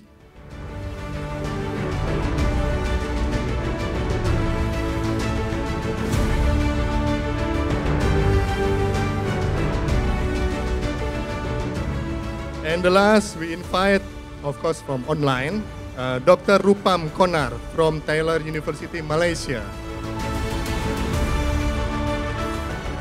Dr. Rupam, good morning. Good morning. Can you hear me? Yes, yes, perfectly. All right, thank is it you. My voice is audible? Beg pardon? My voice is audible to all of you? Yes, fine, thanks. Okay, Assalamualaikum warahmatullahi wabarakatuh. Good morning, selamat pagi to Prof. Dina, Dr. Galih, and Dr. Rupam. How are you today? Great. Are you ready for today? Inshallah, all right. Today we have a very interesting topic for panel discussion is new learning experiences, capabilities, transformation of digital maturity, green innovation, and generation lifestyle. This is a new word, I think, termination. The topic focuses on the new learning experience, capabilities, and it examines the three key areas of digital maturity, green innovation, and generation lifestyle. Then how they are transforming the way we learn and develop new skills. Proposed scope of this issue is about what the challenges do educators and students face in adapting to new learning experiences in transformation of digital maturity, green innovation, and also generational lifestyle. And what impact will the transformation of digital maturity, green innovation, and generation lifestyle have on future job market? And also, how can education institutions measure the effectiveness of their effort in transforming there? Yeah. Before that, I will read a very short biography for our keynote speaker. Firstly, I will read about short biography Prof. Dina. Prof. Dina is very long name as well, and title, Professor Dr. Dina M. Lemi, APAR MMCSE. Is this right? Yeah. All right. She's active academic in the field of hospitality and tourism. She has devoted herself to higher education in tourism by becoming a lecturer at Pelita Harapan University or UPH since 1997, and also appointed to be a dean of the Faculty of Tourism since 2012. And her interest in topic related to service management in hospitality and tourism and sustainable tourism has motivated her to carry out various research in this field. And also Prof. Dina is also involved in various programs from the Ministry of Tourism and Creative Economy of Republic Indonesia, such as Destination Management Organization or DMO, Indonesian Sustainable Tourism Council, ISTC, Sustainable Tourism Certification, and also partnership development between big business and MSMEs in 5 super priority destinations. And if I read, it's very long, we have 3 pages. Yeah. And the second, our keynote speaker is, so this is Dr. A.H. Galih Kusuma, MMCSE. May I know what is meaning of A.H. Ahmad Hudaybi. Dr. Ahmad Hudaybi Galih Kusuma, MMCSE, come from University of Education, yeah, Universitas Pendidikan Indonesia. She was born in 22nd of May, 1981, still young, yeah. And his education graduate from Diploma 4 from Management Business Perjalanan, STP Bandung, 2004 it was, yeah. And H2, all Master Marketing Management from UPH in 2010, and also graduate from Doctoral from Hotel and Tourism Management, 2017. And now he is Ketua Program Studi Magister Pariwisata UPI 2020 until now. Before, he is Ketua Program Studi Management Resort and Leisure from UPI 2018 until 20. That is short bio from Dr. Galih Kusuma.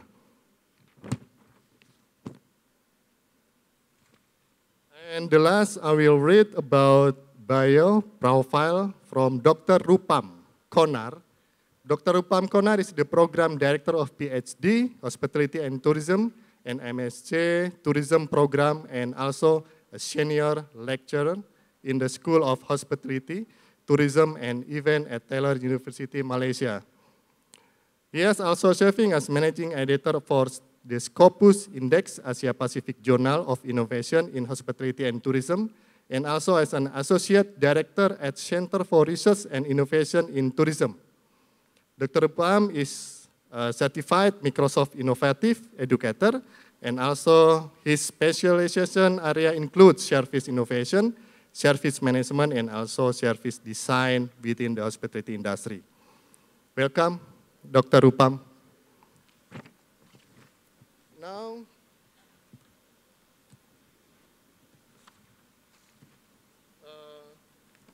before we start, let me give you a short brief. This is about presentation. Each of you will be given time about 15 minutes for presentations. And after that, will be followed by Q and answer by about 15 minutes. Maybe we can take 2 until 3 questions to make it punctual time. And if I apologize if I remind keynote speaker when your time is running out, because sometimes if we are presenting, we are sometimes forget about the times. For question and answer, as a moderator, we choose and select the question from audience, and for online participant, will be assisted by operator and also the admin to select question from participants in the chat room. Oh yeah, for the keynote speaker, I will collect maybe 2 or 3 questions. After that, you can answer the questions. All right, to make efficient and effective our time, please, we are welcome to Prof. Dina to present your presentations. The time is yours, Prof. Dina. Perlu pakai ini? Tes. Oke. Perlu pakai? Perlu saya? Oke, mangga. Silakan. Assalamualaikum warahmatullahi wabarakatuh. Shalom, Om Swastiastu, Namo Buddhaya, salam kebajikan untuk kita semua. Good morning, and I really thank you for the invitation from APTTTEN Forum. And I would like to greet the director of NHI Bandung Tourism Politeknik, Bapak Andar dan Nova Gultom, and all the leadership team. To the fellow distinguished speaker this morning, I'm enjoying all of the presentation. And I also would like to say hi to my guru, Pak Putu Laksaguna, and Dr. Anang Sutono here, and to all of the participants who are attending on site here, the students, and all the participants online. This morning, I am invited as the speaker representing Hildikti-Pari. Hildikti-Pari is the Association of Higher Education for Tourism in Indonesia. And what is given for this second session is about the new learning experiences capabilities, transformation of digital maturity, greenovation, and generation lifestyle. I asked Ibu Endang just now who proposed these very interesting topics, and she said Pak Anang and team is the one who proposed this very interesting and updated topic. So Pak Anang, you are the guru, so I really appreciate this topic, ya Pak. So for this morning, next, I will try to press the presentation into 4 parts. The first part is the facts, the second is the challenge, the third is the impact, and then how to measure. So this is how I divided my presentation this morning. Okay, next. So just a brief introduction. I'm the alumni, and I'm always be happy to be the alumni of Bandung. So I proceed my education in UPH, and finally I got my doctoral degree from Trisakti University. So I'm representing various higher educational institutions from Indonesia. So, okay, and next. So we are going to get into the presentation. First is the facts. Yeah, and I really want all of the students that attending here and online to pay attention, because what we are going to discuss this morning is really about you, because you are the one who is going to be in the future. You are the one who's going to face the challenge and everything. So if we see the facts, the first facts, next.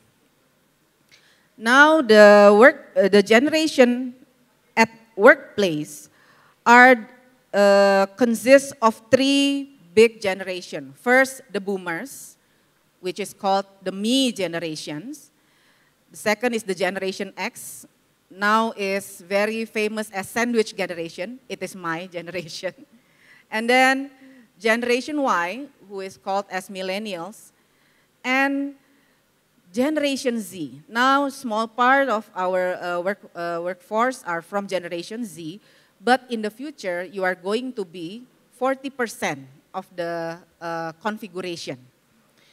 So this is what we have currently, but for the generation Z and the millennials, you will be the one who take the roles in the next 10 and 20 years ahead. And next, from the data I got from the World Economic Forum, now there are top 10 fastest growing jobs, and there are top 10 fastest declining jobs. I'm not going to read it one by one, but the fastest growing jobs will be the one who will relate it with analytical thinking, and then the one that is related to digital and technology related skills. And the one that is declining jobs are jobs related to the manual skills.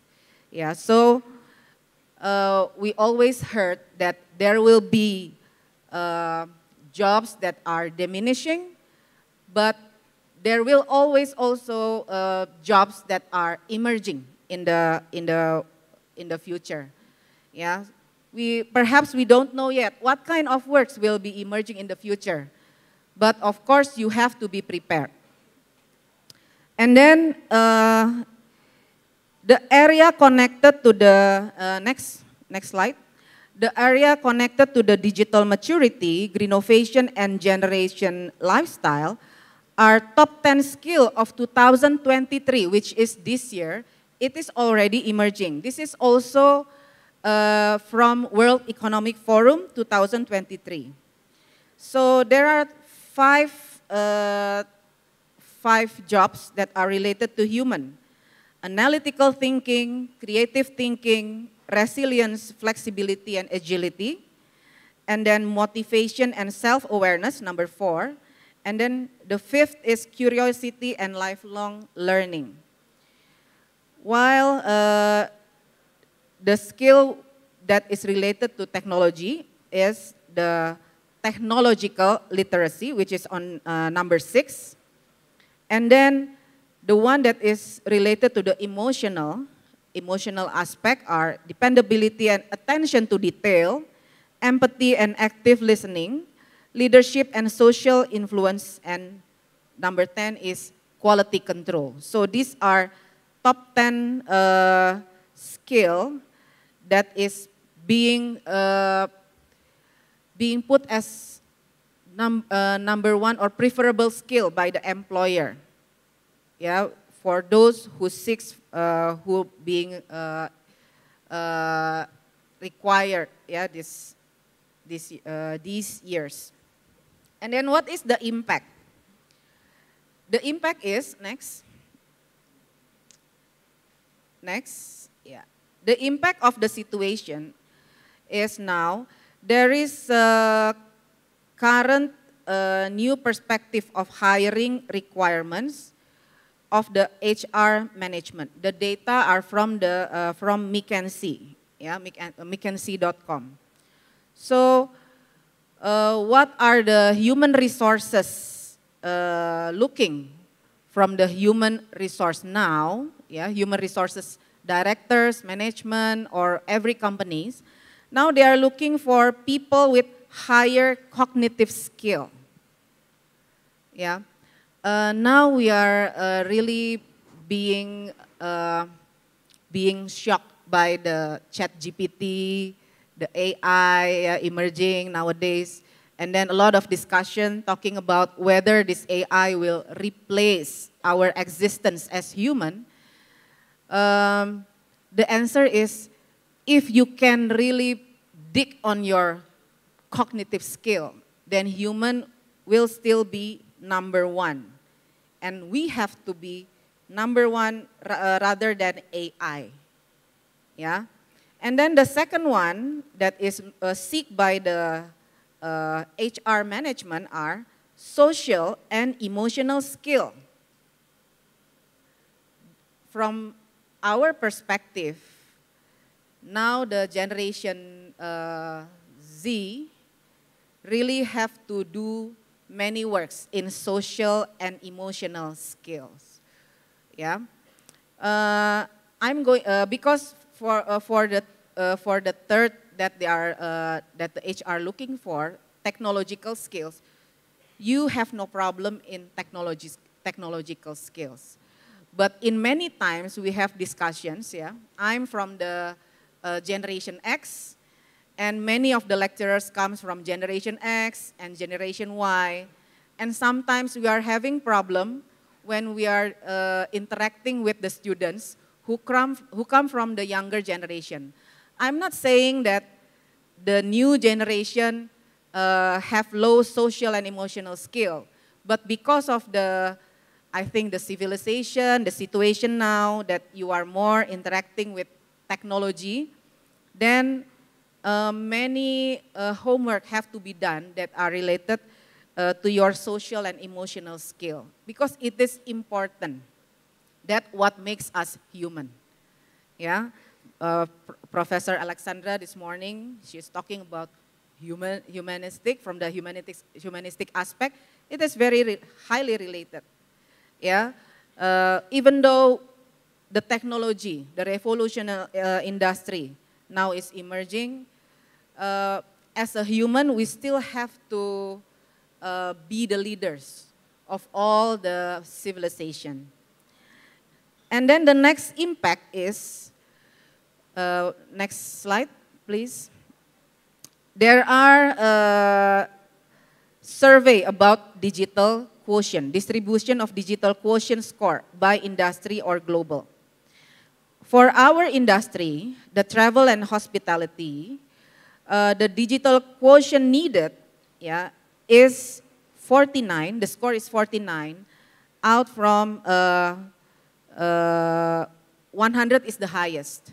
So what it means? It means that even though travel and hospitality, we need human touch, we need hospitality touch, but the digital quotient is quite high also in this area.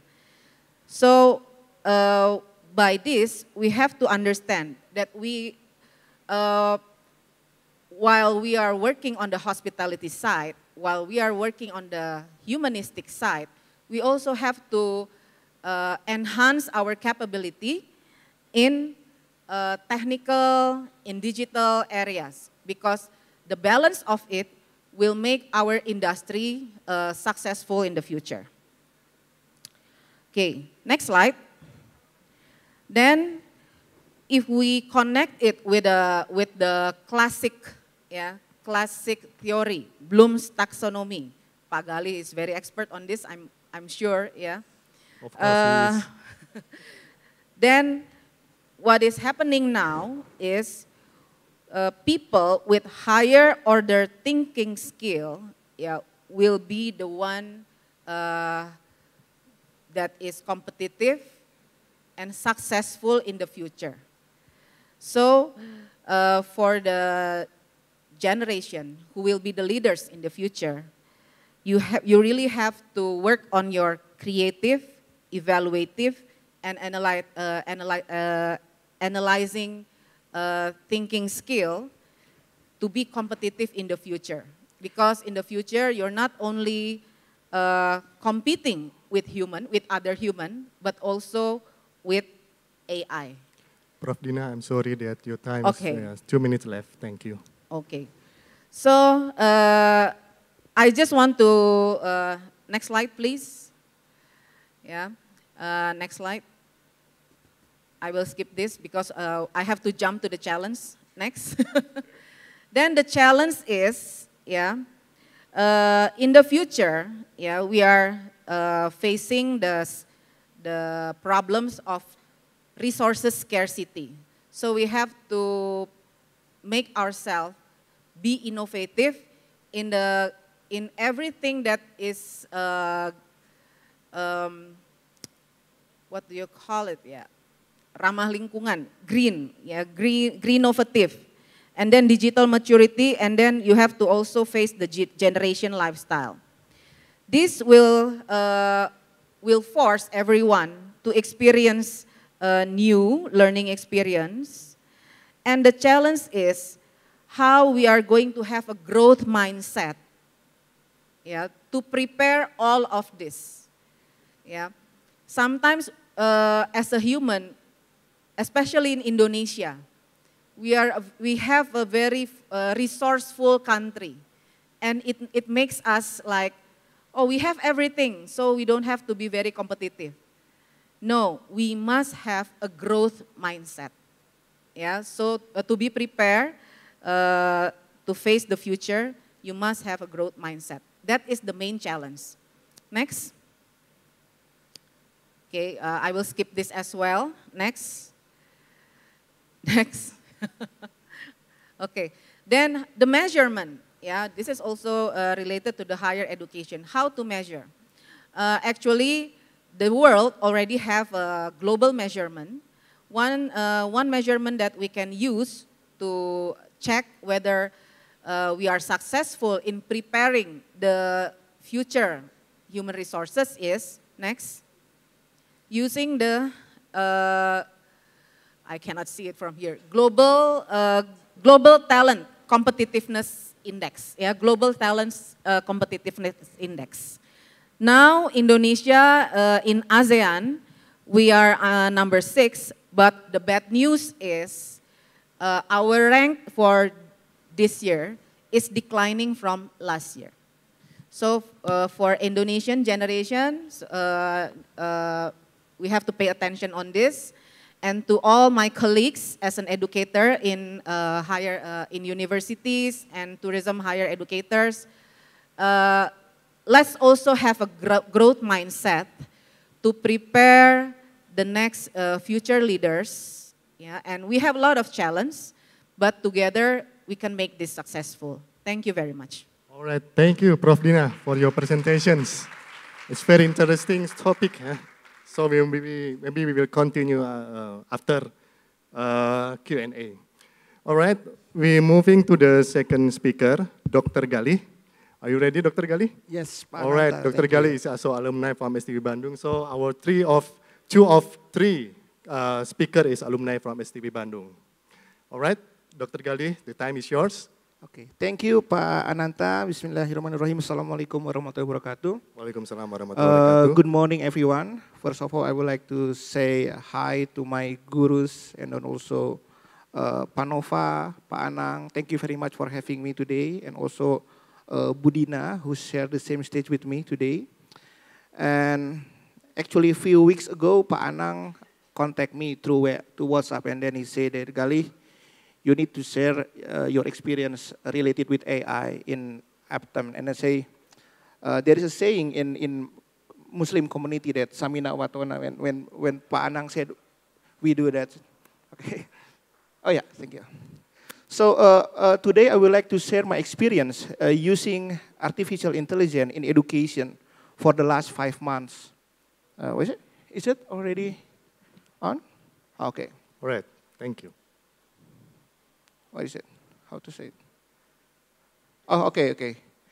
Okay, now the title that I use for today's presentation is AI and Transformation of Digital Use in Education. Now, I think most of the audience in here is students. May I ask to you, have you heard about ChatGPT? Have you ever used ChatGPT for your assignment? Yes, of course. 100%, okay. At least for your written assignment, is that correct? At least, okay. I won't ask the lecturers because I think the answer is not yet, okay. Okay, so let's say I'm your teacher or I'm your lecturer and I ask you to write a 1,000-word essay on over-tourism after the COVID-19 pandemic. What will you do? If I ask this assignment to you like 5 years ago, the old approach is like you're working on existing knowledge. You do your homework or your assignment 1 day before the deadline. You write all you think that you know about over-tourism. That's all. Send it to your lecturers. That's the first one. The second one, you ask someone to do that for you or to help you to do the assignments. And then the last one, which is the ideal one, is you do the research, collect data and then information, and then you start writing, iterating the data. That's the old approach. But then, since last year, in the November last year, 2022, I think the new approach, where is the new approach is you can just ask AI to help with write the assignments.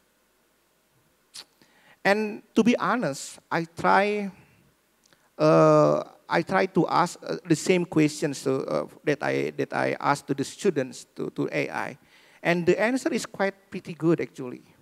I once asked about what is the meaning of tourism destroy tourism, and this particular sentence is rarely known nowadays. It is a saying that like 20 or 30 years ago, and I asked them, and they gave us a very good answer. So the question is, what happened? So for those who don't know what is ChatGPT is an AI model which is trained to follow instruction in a prompt and provide detailed response. So if you are very good in prompting, then you can get a very good answers. That's the key point. Most of Indonesians don't know how to write a prompt, so sometimes it doesn't make sense. The answer doesn't make sense. It happened in November 30, 2022. This is the initial release of ChatGPT for public. I used ChatGPT in 5th of December, so five days after the initial release. And from the first day, I know that it will change the education forever. It will change the education forever. Today is 9 May of 2023. We already have more than 1,000 new apps based on ChatGPT and OpenAI products. So you can imagine, from 30 of November 2022 until today, it is 160 days. It means 5 new apps per day. It is impossible to follow up the new apps. But what I can say is, there are a lot of things happen in outside there, and it's related to education. That's why I would like to discuss with you, how can we use AI for research and education? This is based on my experience, really on my experience, and I think I want to give you a conclusion in the end of the presentation. Let's say, do you need a discussion partner for a lecturer, for a students, for a PhD students? Let's say you have an idea, a fresh idea in 5 o'clock in the morning when you walk at the garden, and then you have an idea. You cannot ask to your professor at 5 o'clock in the morning. Or you have an idea, like anak muda sekarang bilangnya, the younger generation said it's overthinking in the middle of the night. Lot of things you think about it. The future of Indonesia, the world peace, and so on and so forth. But you don't have friends to discuss. You can discuss with AI actually. I can say that I always have a new research idea every week or every any other days. Yeah? And when I have an idea of research, I ask AI just to know how it responds to my questions, to my ideas. And it's very good. If we know how to ask, You can ask AI to be an intelligent discussion partner on any topics. That's what we can do actually. How about if you having trouble understanding the learning materials? Let's say you read a paper, you read the papers, and then there are a lot of new terms, and it's very difficult terms, and you don't understand what there are. You ask AI, you upload the files and ask what does it means, and he will explain. We can ask the AI, say, can you explain this article like I'm 5? So he will explain like we are 5 years old, and it's very easy to understand. You can try it. How about if you have, you know a lot of things and are insightful, you have a lot of ideas in your mind, but then when you need to write something, you suddenly forgot everything. With AI, you can put your knowledge in the AI. And then later on, you can ask AI to answer based on your knowledge. Can you imagine that? So let's say Prof. Dina is expert in the hospitality education, let's say. And then Prof. Dina wrote the papers and then put it in on AI. Next, tomorrow, her students can ask the AI based on Prof. Dina experience and knowledge. And they can give us, the students give the exact answers. Can you imagine that? We can build our second brain with AI actually. And I'm trying to do that, but it's quite still a long way to go. Next, what if you have ideas and thoughts that are still chaotic and unstructured? This overthinking things, eh? Let's say we take a walk in the morning, like 5 o'clock or 4 o'clock, after we have a morning praying, let's say. And then suddenly we have new ideas. But it's still rambling, it's like still unstructured ideas. We can say that, we can talk that verbally, not writing, but verbally. Talk it to the AI, and then AI will give us the resume. The structure the structure note of our thinking. That's very good actually. And what if Pak Anang asked me to, Gali, you should have a presentation tomorrow. I can ask AI to make a presentation, at least the draft, and then I can make it better. So this is the things that I have an experience using AI actually. What does it mean? What does it mean? When an AI can do a lot of things creatively, this is what we can learn from AI. There is no general education actually right now. With AI, we can have a personalized education. Each each of the students here can have their own style of education and also the curriculum. Usually, in a university, we create a general curriculum that should be followed by all students. But using AI, every student can have their specific curriculum based on their problem they face.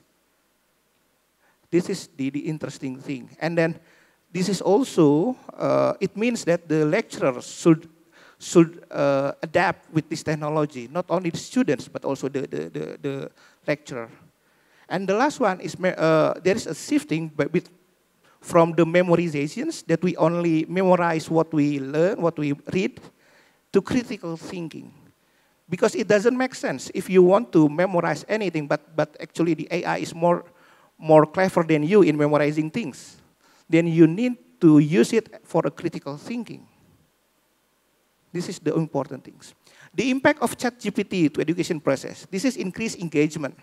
A lecturer cannot, the lecturers, me, at least me, we cannot ask students, okay, this is the homework, do it, send it to me 2 days from now. Cannot do that. Every student will have a different assignments based on their leveling. Personalized learning. Every student can have personalized learning because the AI will know how advanced the students know for the specific topics. And also independent learning. You can learn by yourself. You can, let's say I wrote some papers and then I asked students to learn about my papers, and then the students can upload my papers to the AI and then ask the AI to explain to them like they're 5, and then it's very easy. Flexible accessibility. In the school, we only have time to ask our teacher at certain time, like 8 to 5, or maybe like 2 p.m. to 3 p.m. But with AI, we can ask them anytime. 12 o'clock in the evening, in the midnight, we can ask them.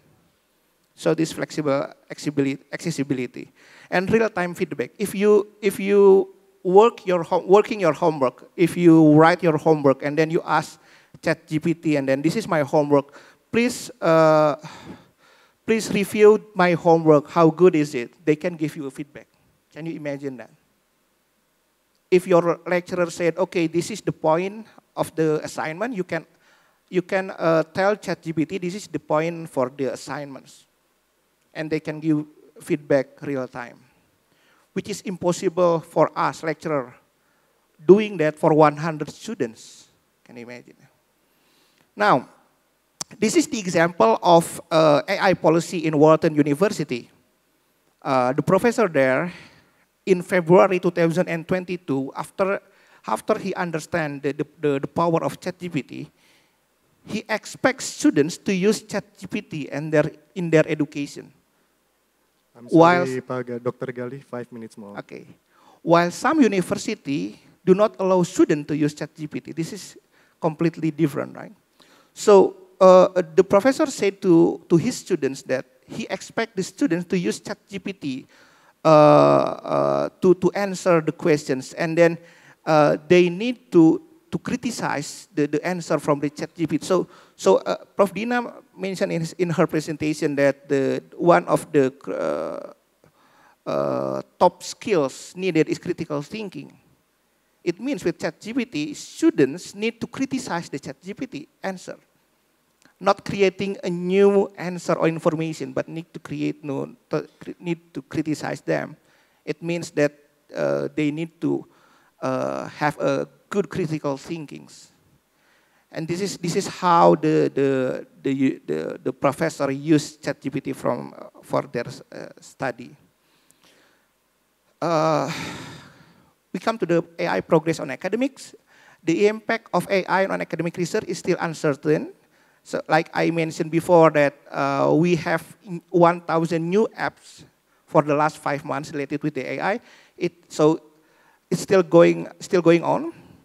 Like 3 days ago, I found a new app that we can speak freely with the apps, and then the app suddenly give us the resume of the conclusion of our thinking. That's very good. I speak in bahasa Indonesia. Saya bicara dalam bahasa Indonesia, but the result in English. I mean, we can use it. We can tell the AI the results will be in bahasa or in English, but it's very good. It's very good. Still need improvement, but it's very good. The current state of AI is in academic is rapidly evolving, and then new innovation come up, and then the impact of AI on productivity is also the important question that we need to ask. Can we use the AI ethically? Is also still the big questions. And the last one is AI has the potential to be powerful for searching in a research. There are at least 10 new tools related with the AI for a research related to AI. So it's very, very big. You know. So the takeaways for my presentation. Prof. Dina mentioned that the AI will not be able to replace human, and I would like to say yes, I agree with her. But there is more. Human who use AI will replace other who do not use it. So I think this is time for us to learn how to use AI ethically, both in the level of management and also educators, as well as in the level of students. Thank you very much. All right. Thank you, Dr. Gali. It's very interesting. It's about AA. So we have to facing AA for the future, starting for last year, December. Yeah. All right. We are moving to the third speaker, Dr. Rupam Konar from Taylor University, Malaysia. Dr. Rupam. All right. Are you ready, Dr. Rupam? Yes. All right. Let me share my screen. Yes, thank you. So you have 15 minutes for your presentation. So time is yours, Dr. Rupam. Thank you very much. A good morning to all of you. And good morning. I can see it's a huge crowd.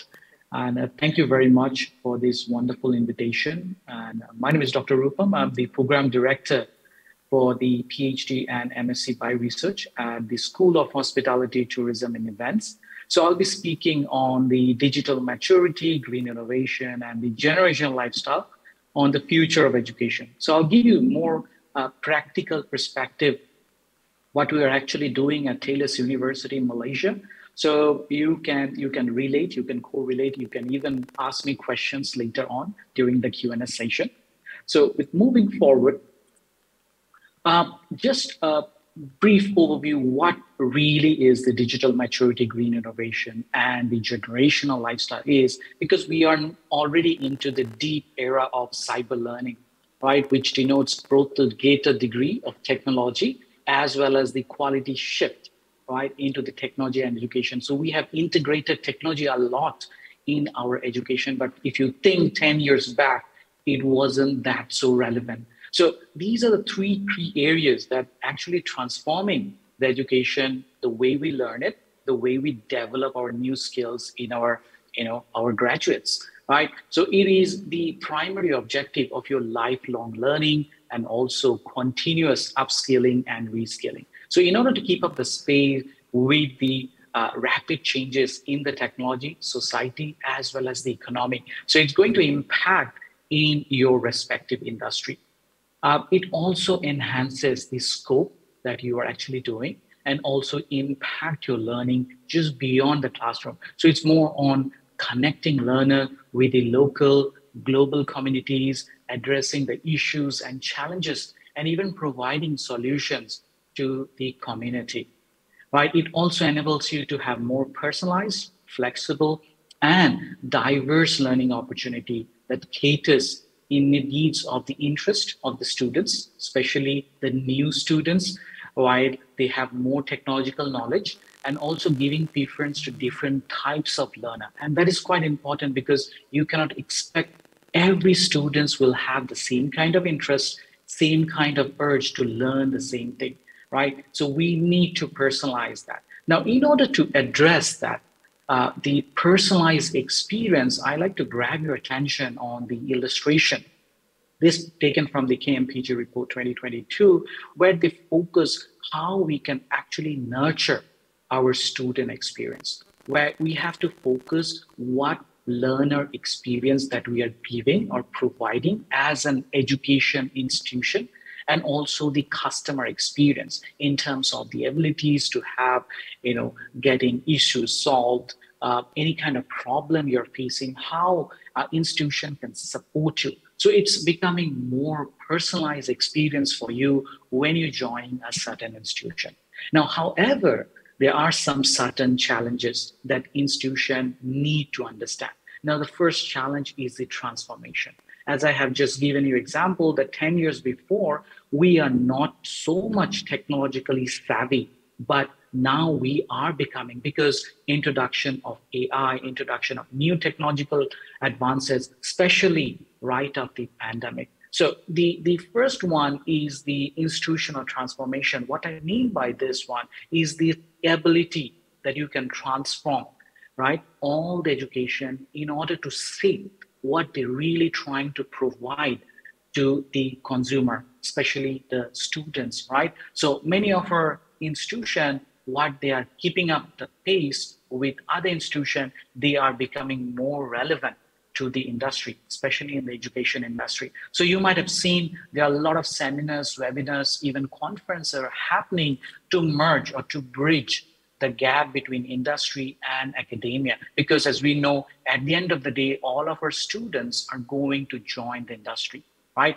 The second one, what I think our previous speakers has talked about, the digital maturity. So it just not only refers to the risk that we will not going to survive, right, the future, but how can we develop, how can we equip ourselves with technologies? Now, equipment with technology is just not enough. Like all of you have a smartphone in your pocket, right? So how you utilize it, and that is the importance, right? Do you need a smartphone? It all depends on what you actually trying to do with your smartphone. So you can, check your emails, you can send emails, you can, check your social media and so on. So it's about just not having the device or just not having the platform, but how you as an educator or you as a student is utilizing that will tells you that how much you are digitally mature, right? The number 3 point I would like to stress upon is the post-pandemic impact, right? We had a serious lockdown of 2 years, and that really changed our industry, especially education industry, how we provide education to our students. So in a way, what we are focusing on here that you might have seen, especially on professional network like LinkedIn, a lot of virtual courses has become so relevant, right? Vocational courses, practical skills recommendations are coming to you. Why? Because the way industry is moving forward is very different that we used to be. So now you might have seen the online distance learning has become so relevant. So what is the purpose of it? The purpose is for an education institution is to diversify their core product. So if you tell me that 5 years back, what you're thinking about, changing the core products, there would be not much of difference. But if you ask me now, there is a diversification of our core product. So as an education institution, we are trying to diversify what we are offering to the students as their learning experience. And that is becoming very important. It's just not only for individual institution, but as for the overall education industry. Now, moving forward, if you have noticed, our society's expectations are really, really becoming high. And this is creating a challenge for the education industry. How we are providing education, how we can keeping up the expectations of our community, right? That's why you see a lot of, CSR projects are going on, how, sustainability will going to impact the future.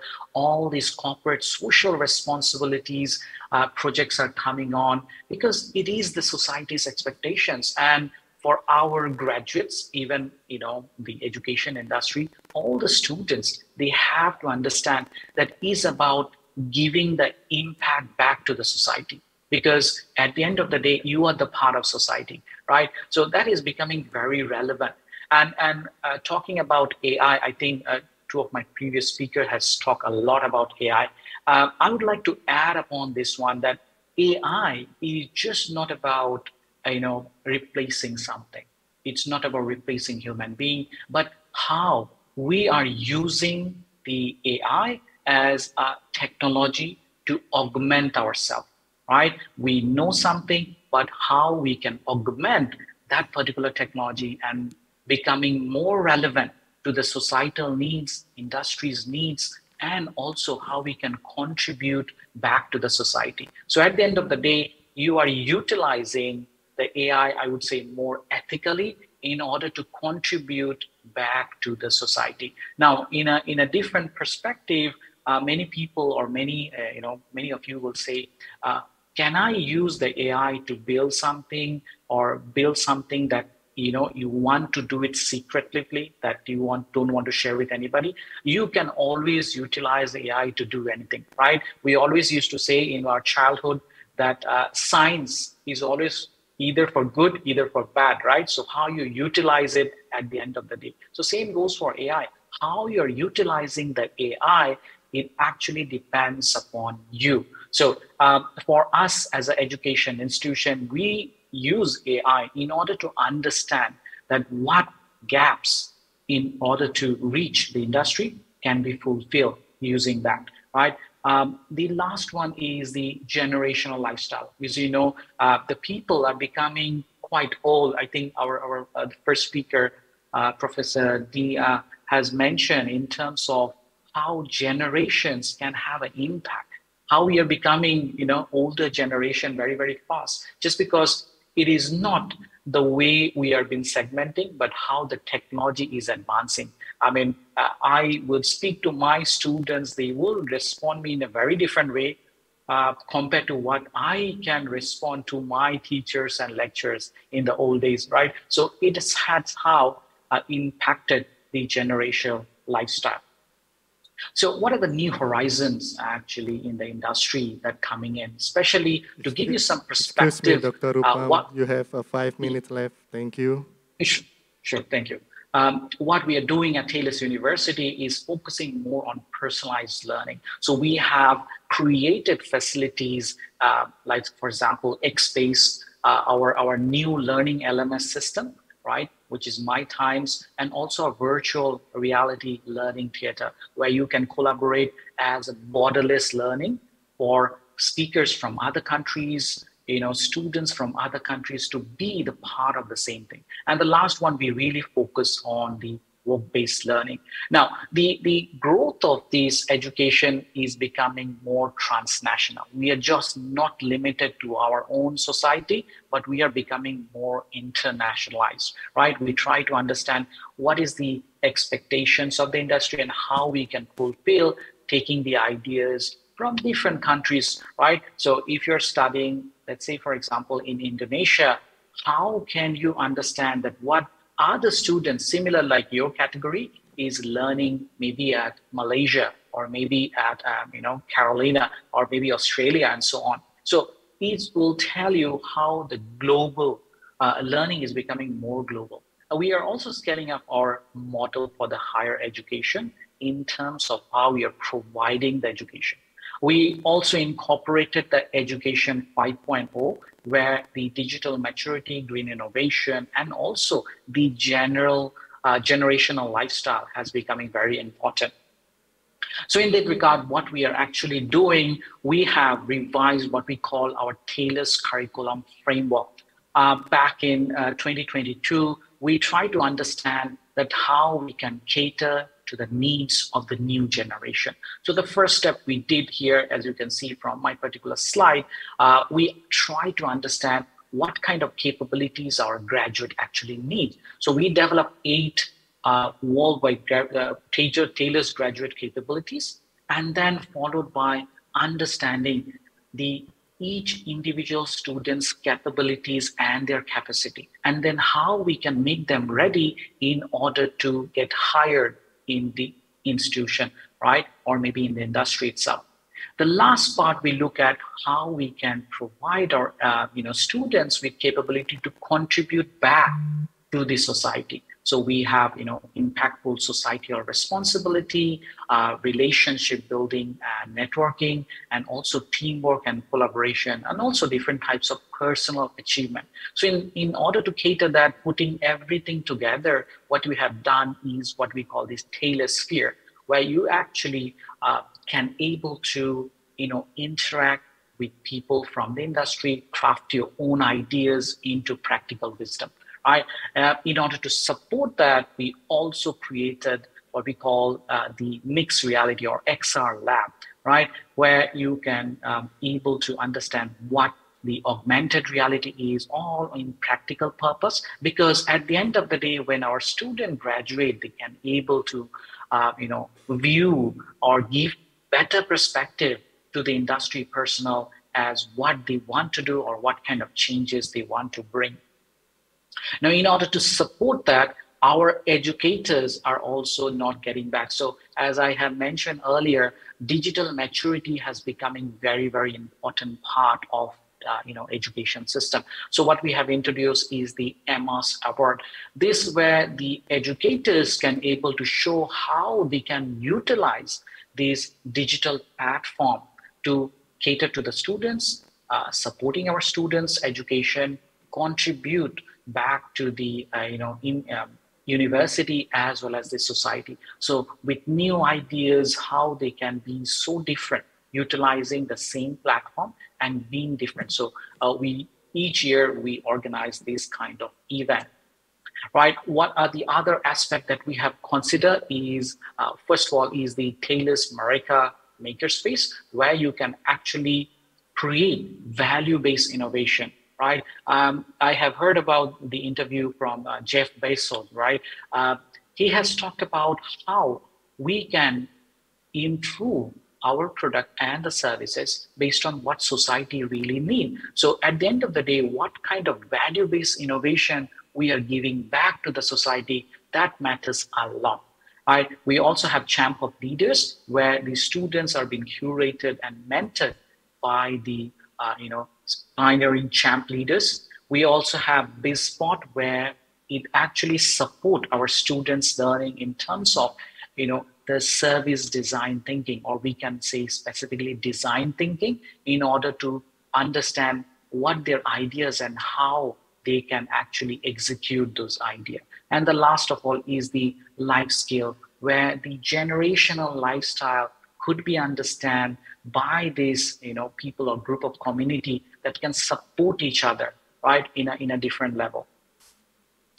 The last part, what we have done is the Taylor's Impact Lab. So we have introduced just last year our 13 impact labs in order to support or create impact for the society. So as you can see, some of the pictures here, these are all of our students contributing back to the community in terms of how they can utilize their knowledge and implement into the actual community, supporting them, enhancing their life, and so on. So this is one of the agenda for ours in order to achieve the SDG goals that have been set by UN.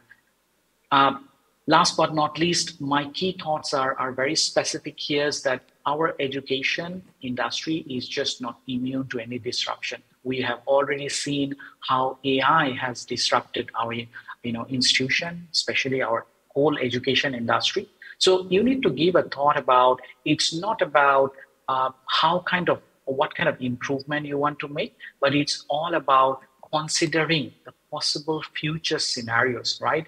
To define the choices that you need to make today to become relevant. So it is your choice. It is how you want to make a difference today to support the community, give back to the community, and also taking all the technologically advanced ideas into your mind and putting back to the society. So it's about engaging our broader ecosystem to think that different possible future are possible by our own graduates or even our own students, right? So at this issue, what we really need to be improved or even disrupted, right? We can say we will going to replace our teacher. It is quite impossible, what I personally believe, just because we can only augment our teacher with new abilities as well as our students with new abilities, as previous speaker, Dr. Galib, has spoke about, that we need to use AI. And I strongly agree with that,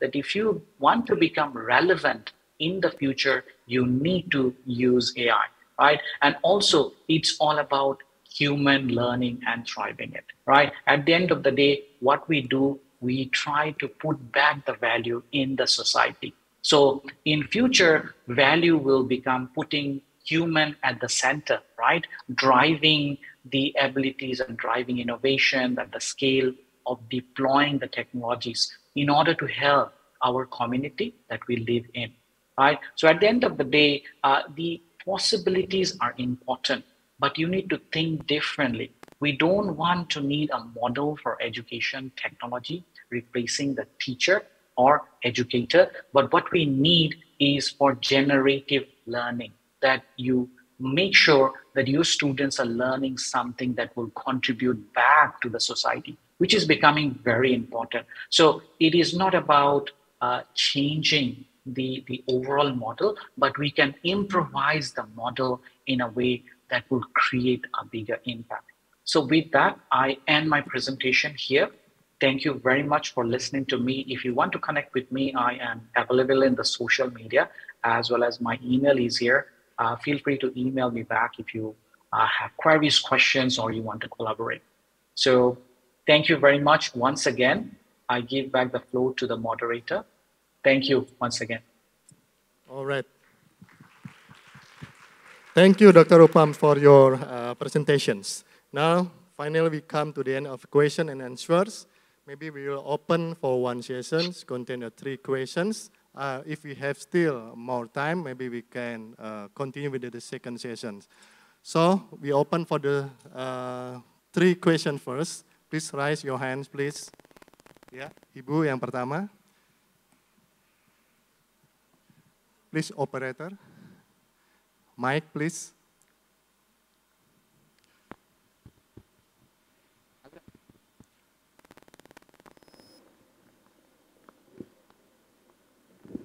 Hello, good morning. Morning. Very interesting discussions, really. Education has changed tremendously from the days that I was a student then. Now my next question, because when you asked the question, are you familiar with ChatGPT? Last night, we had an interesting discussion with one of the speakers from Singapore, but the students readily answered that they knew about this. So now the question is, what role does the faculty have, the lecturers have, in terms of making sure that the students actually understand what they are sharing? How do we assess students?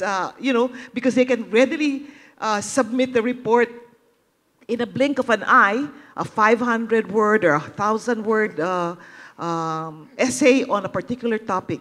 The question now is, because a teacher, how do you check if the answers were AI generated? How do you make sure that it's something that is really, something from within them? This is now, I guess for the students, you are going to hear how teachers will make sure that you are not cheating on the teachers. Yeah. All right, Dr. Gali. Ya, langsung saja. Okay. Thank you, Ibu, for the question. This is a very interesting question, and it's also probably 1 million questions that should be asked for lecturers. What should we do as a lecturer if we think or we suspect that our students write an assignment based on ChatGPT answers? So there is several ways to know how to do it. We have several few apps to search the answer. Is it the answer from ChatGPT or not? But and also there are I found some ideas from social media that we can return back the answer to the ChatGPT and ask the ChatGPT, do you write these answers? And then they will answer. Sometimes they will answer, and sometimes they're not. And also the Turnitin, the new feature of Turnitin can also what's the name? Can identify whether is it wrote by the ChatGPT or not. But we can have another way. So no apps can find whether is it right by ChatGPT or not. I give you an example. Let's say I have a paper. I wrote that paper based on my writing style. And then I put it on ChatGPT and then say, okay, answer these questions, but using my own style, but using my Gali styles. And they can write the answer based on my writing style. It cannot be detected by any apps. So you can imagine that. Let's say Professor David Hein write a lot of paper, let's say. I can say, okay, I want you to write an introduction about over-tourism using David Hein style. We can do that. And no apps can detect that. You can imagine. So Google actually, they know that they cannot detect anything, so they change the rules, the rules of SEO, search engine optimization. It means that we as a teacher, as a lecturer, should change our mindset as well. That's the point, I think. We cannot challenge or ask students not to do that. We cannot do that. What I'm doing here right now to my students, I ask them to use ChatGPT to find an answer. Let's say, I give them questions. Do you agree or not agree with the prostitution as in a tourism destination? They can ask to ChatGPT. But the important thing is whether they agree with the answer of the ChatGPT or not. So this is the important. So they need to have a critical thinking. That's what I do. The problem is, it is very time consuming then when students do that, because we need to make sure that we read everything, every questions. Thank you. All right, thank you, Dr. Gali. Just a follow-up. Just a follow-up. You mentioned that the materials are all only those that can be uploaded. These are what, PDF copies or maybe Word documents. What about videos or conference proceedings like this? Because you know you have a long conference. You want to come out with a summary of top points that were reached. Is that something that ChatGPT can do as well? Not yet. At least for Indonesia, not yet. But we can upload it by ourselves.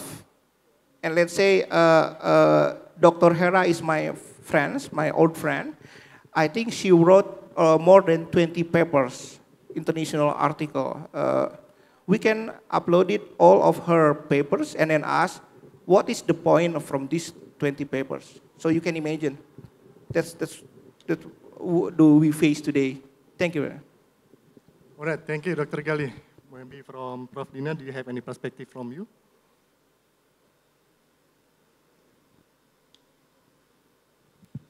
Well, yeah.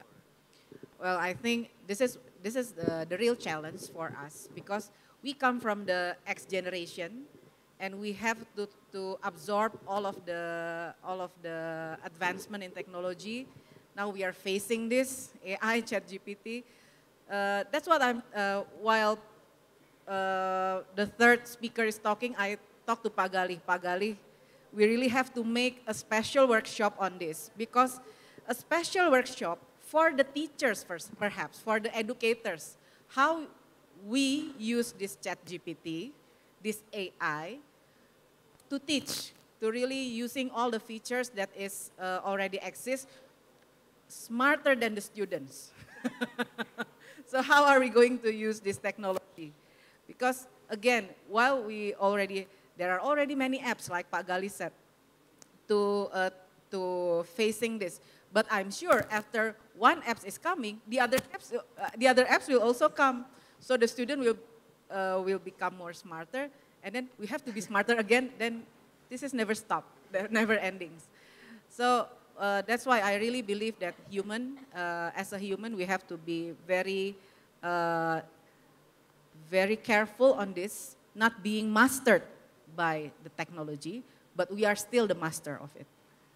Thank you. Thank you, Prof. Diana. Dr. Upam, maybe do you have any perspective on you from this topic? Sure. Thank you, Prof. Tina, for wonderful questions, and hello once again.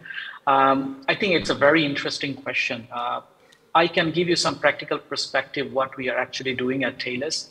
So since 2020, our January intake, what we have done, we changed our continuous assessment into more practical-based question. Because what we have to understand that the ChatGPT is a database. The answers are coming from the data which exists in the internet, but it doesn't have the capability to use the practical experience and give you answers.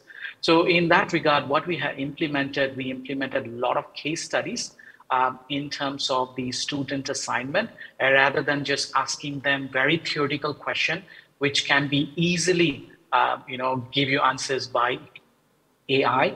And we have changed the way we are asking the question to our students as well, to giving them some practical example based on what they have done, maybe industrial training, or maybe more on a case or a specific region and so on. Because these capabilities are still limited at ChatGPT's level, because what you get as an answer are more theoretical based rather than more practical based. So these are the few changes we have done, especially for the student assignment.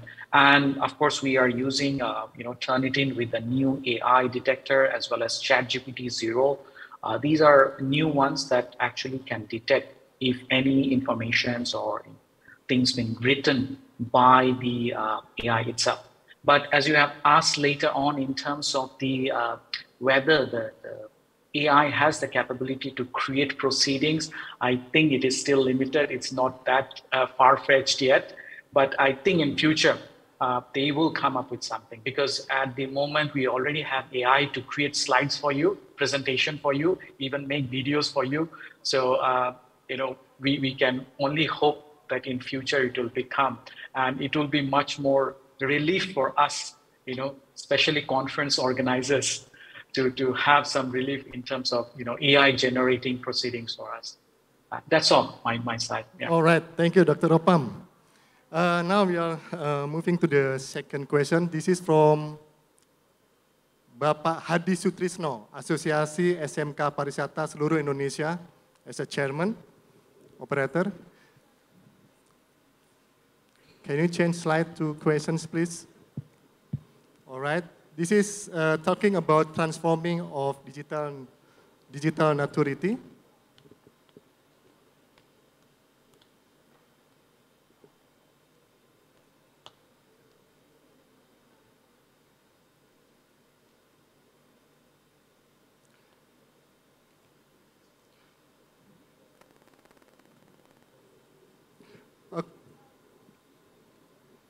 Okay, back to the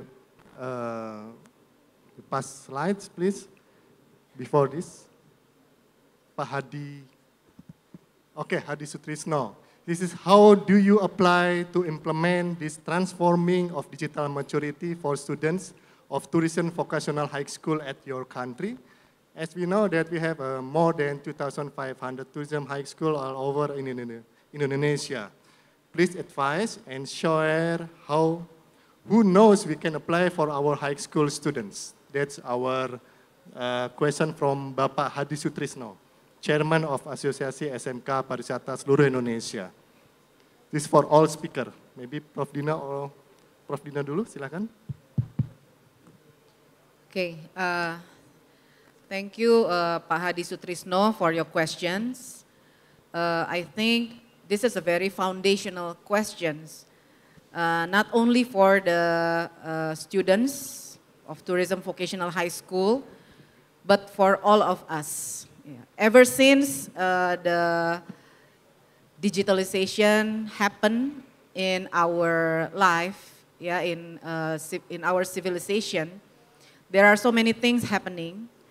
And then this advancement in technology, in digital technology, can be something that help the humans, but if the person or the human do not use it wisely and do not have a maturity to use it, then it becomes a very deadly weapon. We already see it in social media, yeah, like we can see that many things happen because of the immaturity in using digital technology. So how to transform the digital maturity for students? Actually, need comes from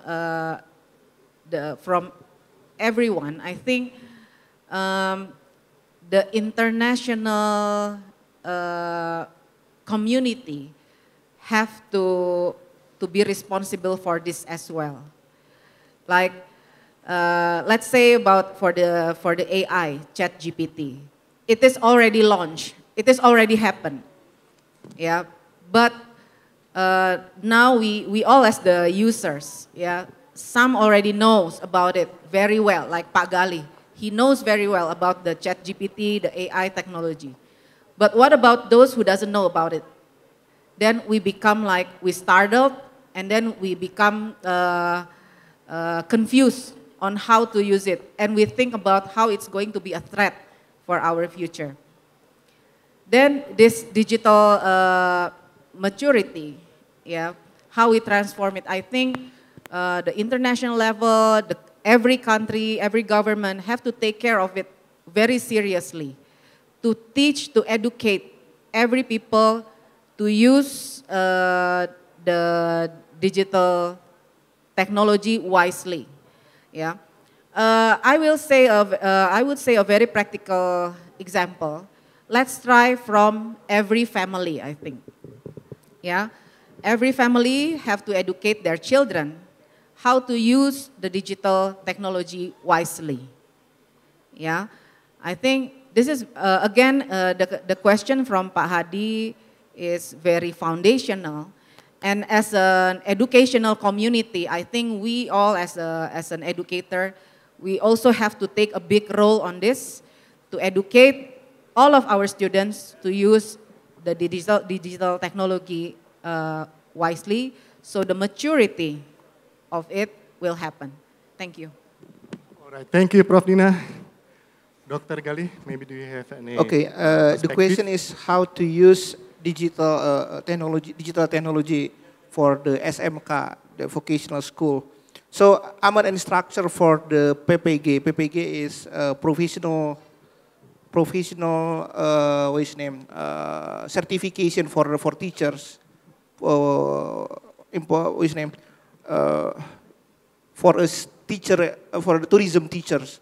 And one big problem that faced by the teacher is they only teach students SOP, standard operation procedure, how to make what is name, how to making bed, how to face people, how to give good services to others. The problem is they don't teach students in real life situation. They don't teach the problem the student will face in the real life situation. That's why our government say that you need to create a project-based learning approach. And when we are talking about project-based learning, we can use like ChatGPT, ask them, can you create a project-based learning for students in a housekeeping department programs? They will give you like thousands of project-based learning or problem-based learning examples that you can use that. Because when I ask teachers, usually when we ask them to create a project-based learning or problem-based learning teaching, they only ask students the questions that can memorize by students. That's a problem. So we can elevate our level by using digital and doing that. Okay, thank you. I think this is enough. Thank you, Pak. Yes, thank you, Dr. Gali. Dr. Opam, do you have any perspective on you for our last questions, please? Thank you, Fidaya, for the question. I think from my perspective, what I say, I mean, I cannot answer basically from the Indonesian context, but what a good theoretical answer could be is understanding the capabilities of your high school teachers. Because the education until the high school is more teacher-led learning rather than the students or, a flip-based classroom. Right, so the students actually look up to the teacher that how or what kind of information they're seeking for. So in a good way to answer, to bring digital maturity, I think the teachers or the educators have to educate themselves first so that they can curate the learning for the students, because that is quite important. And it has to be implemented at a national level so that everyone of the institutions or the schools specifically are doing the same thing. Because it is not about just having or creating assignment for the students, but how the students can actually do the assignment, what is the process, the teachers need to explain them first, and how they can include on inclusion of technology could be there. So that's my perspective. Thank you. All right, thank you, Dr. Opam. All right. Now, finally, we come to the end of the question and answers. I will conclude that by focusing and adapting on the new learning experience capabilities, and it examines the three key areas of digital maturity, innovation, and generation lifestyle. Hopefully, educators can facing it and determine the best way we can learn and develop new skills. Also, this is both for us, students, and also for educators. Thank you very much for Professor Dina, Dr. Gali, Dr. Rupa, for addressing this interesting topic and great presentation and discussion. It was a pleasure to have you with us and you're participating in the ASEAN +3 Tourism Training and Education APTTTEN Forum 2023. Hopefully, we will meet you again for the next year, the Prof. Diana, Dr. Gali, and Dr. Upam. Wassalamualaikum warahmatullahi wabarakatuh. Thank you. So I return to moderate. Thank you very much to our speakers for delivering an insightful discussion. And thank you to Dr. Ananta Budi for performing wonderfully as the second moderator. Before we close the session, we would like to invite Mr. Andar Danova as the Director of NHI Bandung Tourism Politeknik to give appreciations to our speakers and moderator from the second panel discussion.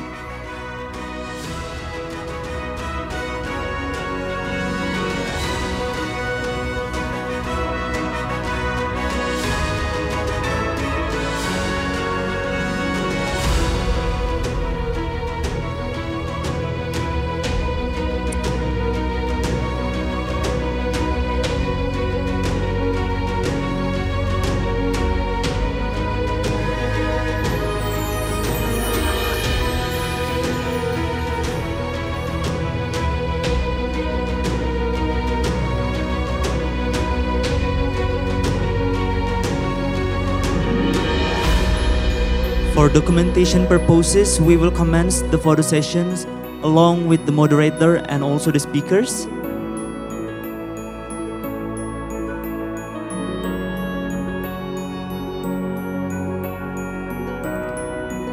We will lead the documentation in 3, 2, 1. Once again in 3, 2, 1.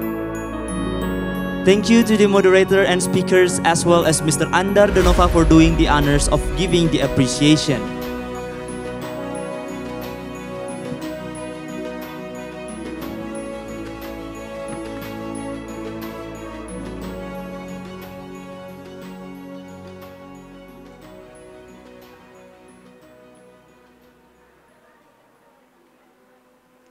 Ladies and gentlemen, now we would like to inform you that we will have a break time for 5 minutes. Please enjoy your coffee break. Thank you and good afternoon.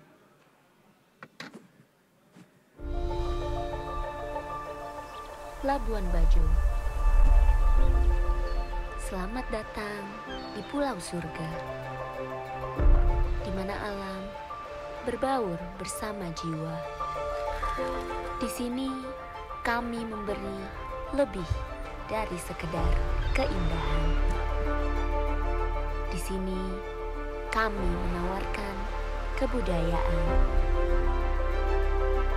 Di tempat ini, kami menciptakan kerinduan. Dan di sini, kami membuka pengalaman. Menggali lebih dalam, lebih dari sekedar menikmati alam.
Aku rindu Labuan Bajo.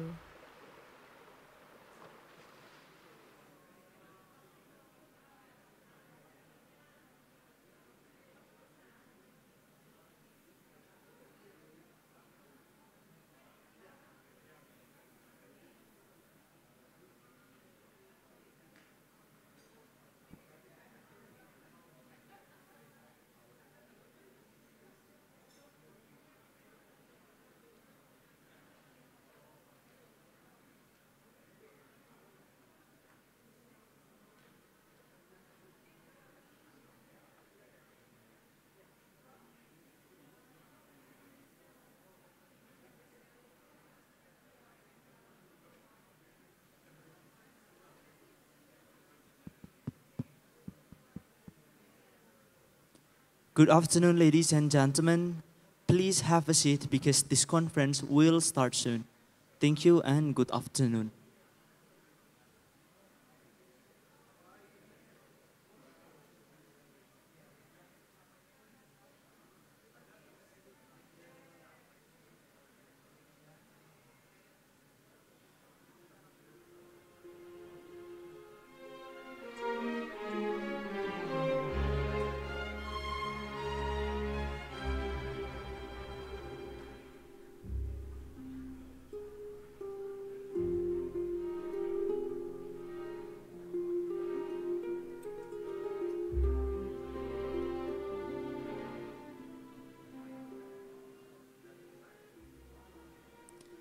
Ladies and gentlemen, please have a seat because this forum will start soon. Thank you and good afternoon.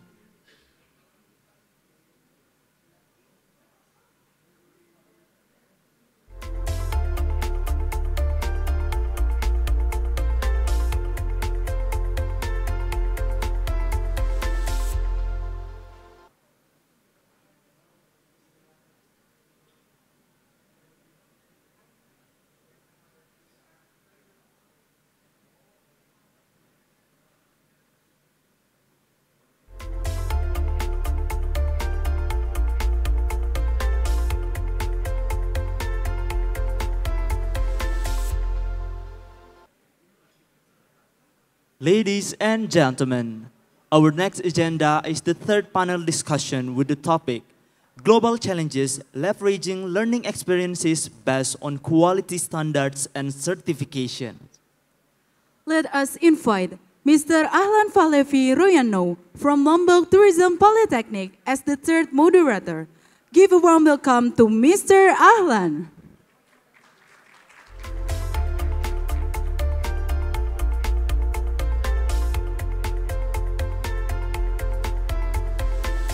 Check. Good afternoon. Good afternoon. Thank you for joining us today, Mr. Ahlan. Thank you, MC. Are you ready to lead the third panel discussion? Yes, I am more than ready. I think we are going to the lunch time, so we need to more faster than the previous discussions. All right, Mr. Ahlan, the floor is yours. Okay, thank you, Halzinski and Anthony.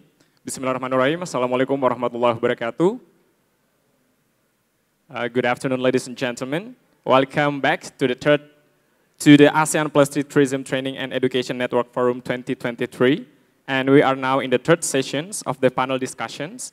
And before we start, let me introduce myself. My name is Ahlan, and I am an ASEAN National Trainer and also lecturer from Lombok Tourism Polytechnic. And in these third sessions, we are going to discuss regarding the global challenges on how to leveraging the learning experiences based on quality standards and certifications.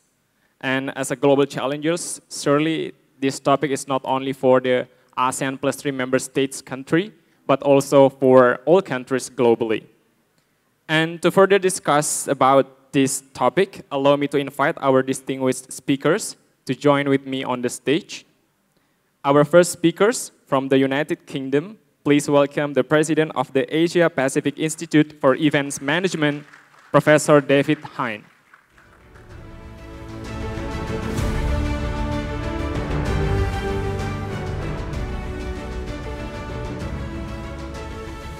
And let me invite our second speakers from the Philippines. Please welcome the immediate past chairperson of the Tourism Industry Board Foundation Incorporated of the Philippines, Mrs. Maria Cristina G. Aquino.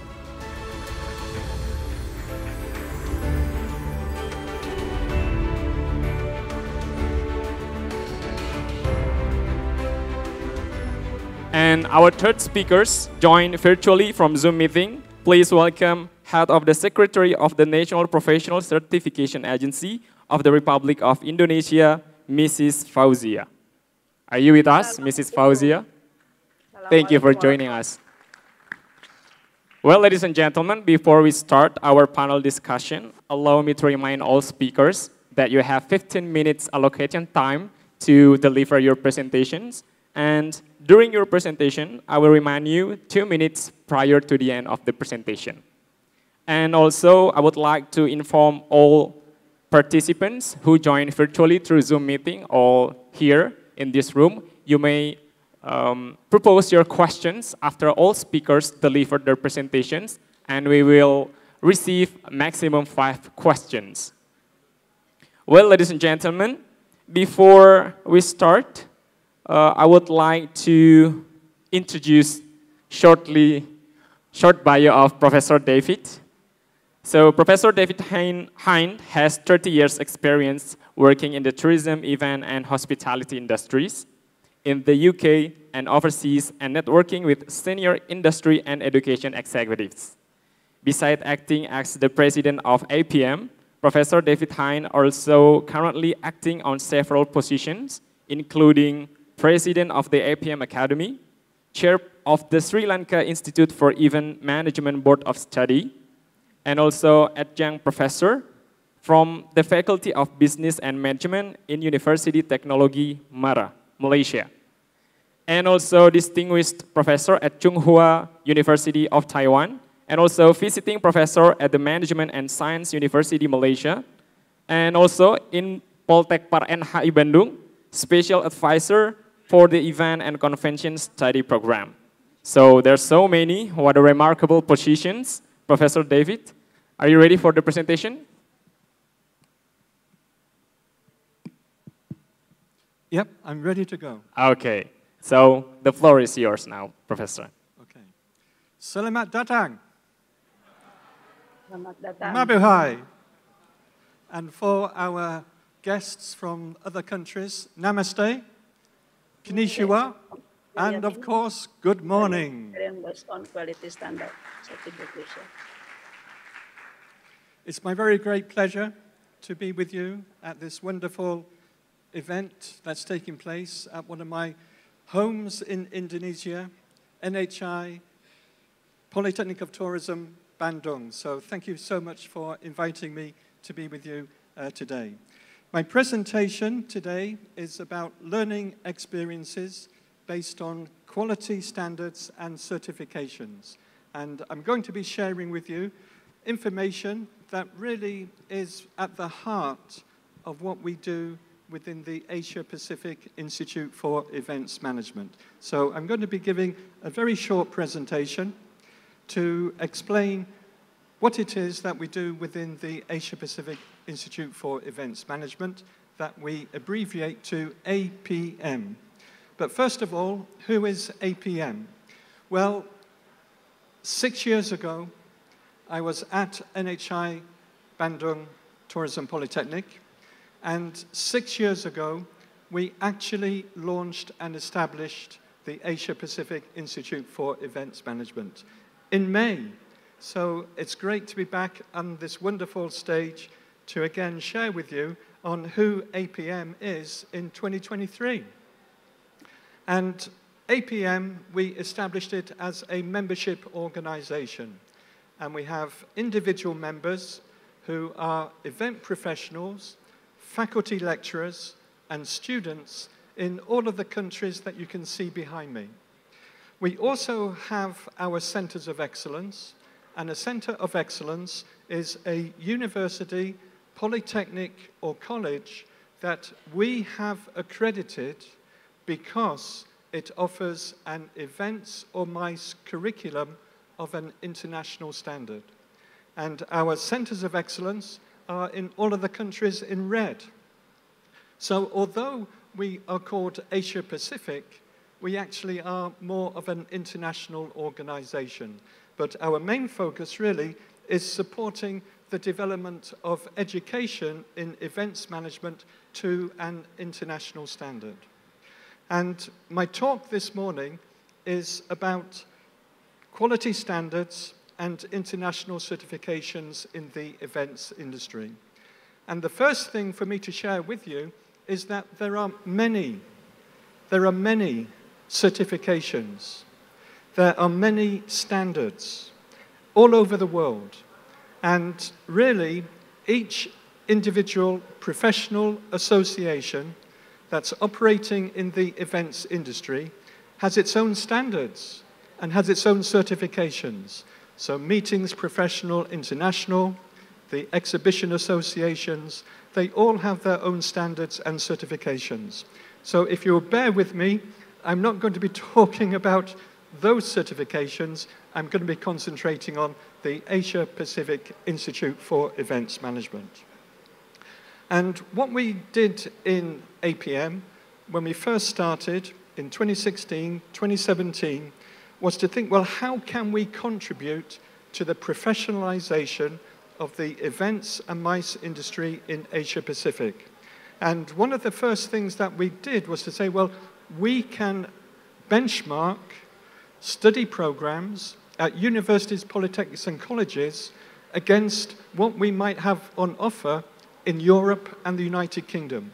So we introduced our accreditation, and we are able to accredit universities, polytechnics, and colleges that have an events MICE curriculum that we believe is of an international standard. When we started APM, we had one accreditation mechanism, which was our 4-star International Center of Excellence for an undergraduate program. We've now introduced postgraduate accreditation for programs in tourism, hospitality, and events. And we also recognize teaching excellence as well. And we've introduced teaching excellence because it's really what our students come to our institutions for high quality teaching. So those are our accreditation levels that we have in APM, and we are currently working through postgraduate and teaching excellence accreditations at this moment in time in the Philippines. And I think I shall be saying, not this week or next week, but the Lyceum of the Philippines University will be the first university in Asia Pacific that has achieved each of those 3 levels of accreditation. So many congratulations to the Lyceum of the Philippines University. And our accredited centers are in all of the countries that you can see behind me. And we also, in addition to accreditation, have the APM Academy. And the APM Academy is based in the United Kingdom, where I'm from, and all of our programs are aligned to the UK National Occupational Standards for the Events Industry. So again, we can say that when we are offering our own certificates, they are of a standard that's been recognized through the United Kingdom National Occupational Standards for the events industry. And the certifications that we have at the moment, we have the APM Certified Event Planner, APM Certified Event Manager, APM Certified Creative Event Designer, and perhaps our most top-level certification is the APM Certified Event Educator. And each of these programs are available online or through hybrid or through in-person teaching. And the APM Certified Event Educator, APM, we hold the intellectual property right to that title, Certified Event Educator. So we're very pleased that we've got our own certifications that we can offer through a variety of different mechanisms to our students and scholars in many different countries of the world. But something that is very, very special is that we can also recognize the education that students have undertaken at our institutional members. And we're able to offer an APM Certified Event Organizer certificate to students who've completed their study program in events management that we've recognized as being of an international standard. And this is the certificate that we use with Taylor's University in Malaysia. And the benefit for the students is that they graduate with their wonderful degree certificate from their home institution, and they also have an international certificate from APM that confirms that they are able to organize events to an international standard. So that's a very special feature that we offer to our institutional members. And since we started with the APM Academy, we've had 525 successful scholars on all of our study programs. So that's a very good achievement for APM. But new for 2023 is that we've introduced a new certification for event professionals working in the industry who might not have a qualification in events or MICE. But they need a qualification, they need a certificate, because that is what clients are looking for when they contract a supplier to work on their event. So we've introduced for 2023 our APM Certified Event Planner by Experiential Learning. We've introduced our APM Certified Event Manager by Experiential Learning. And we've also introduced our APM Certified Event Designer, also by Experiential Learning. So what does this actually mean in practice?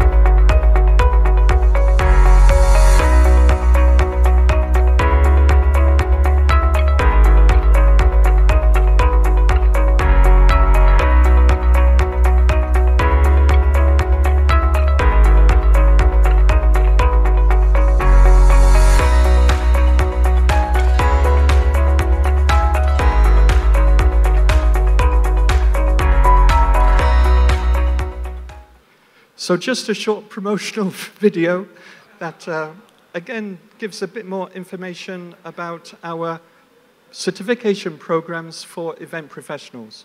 And I'm emphasizing the importance of certification because this is the way that I think the events, MICE, tourism, hospitality industries are moving in the future. That when an organization is looking to recruit a new employee to their organization, they will be looking to see, yes, you've got a wonderful degree certificate, but can you also demonstrate your competence, perhaps through certification? And the APM professional certificates provide that certification. So I'm at the end of my presentation. I'm just going to conclude by saying, well, what are the benefits of international certifications? Well, one very important benefit is that it gives credibility. It gives credibility to the individual, it gives credibility to their employer, and it gives credibility to a client who might wish to contract with the organization that that person is working for. So one important benefit of certification is credibility. A second important reason for certification is because it demonstrates professional development. We don't just want to stand still with our experience and our qualifications. We want to continue learning. And the certifications which are available from any professional organization will help with that development, to gain new knowledge, and also to demonstrate the ability to work perhaps within the events industry or the tourism or the hospitality. So it's very good for professional development. Also, by having certification, you become a member of that organization's network. So within APM, we have our professional members, we have our institutional members in many different countries of the world, and we organize events for our members.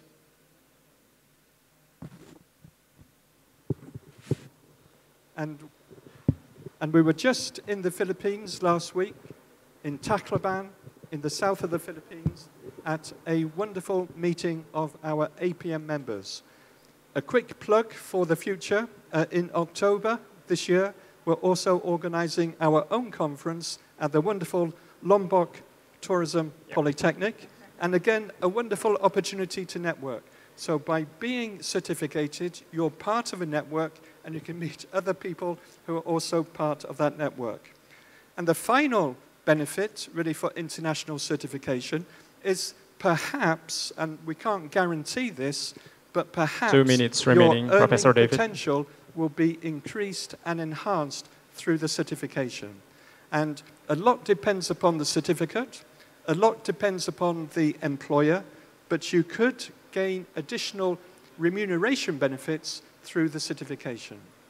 So I'm going to conclude my presentation at that stage. Thank you for the reminder. But I hope that I've given you a brief introduction to international certification.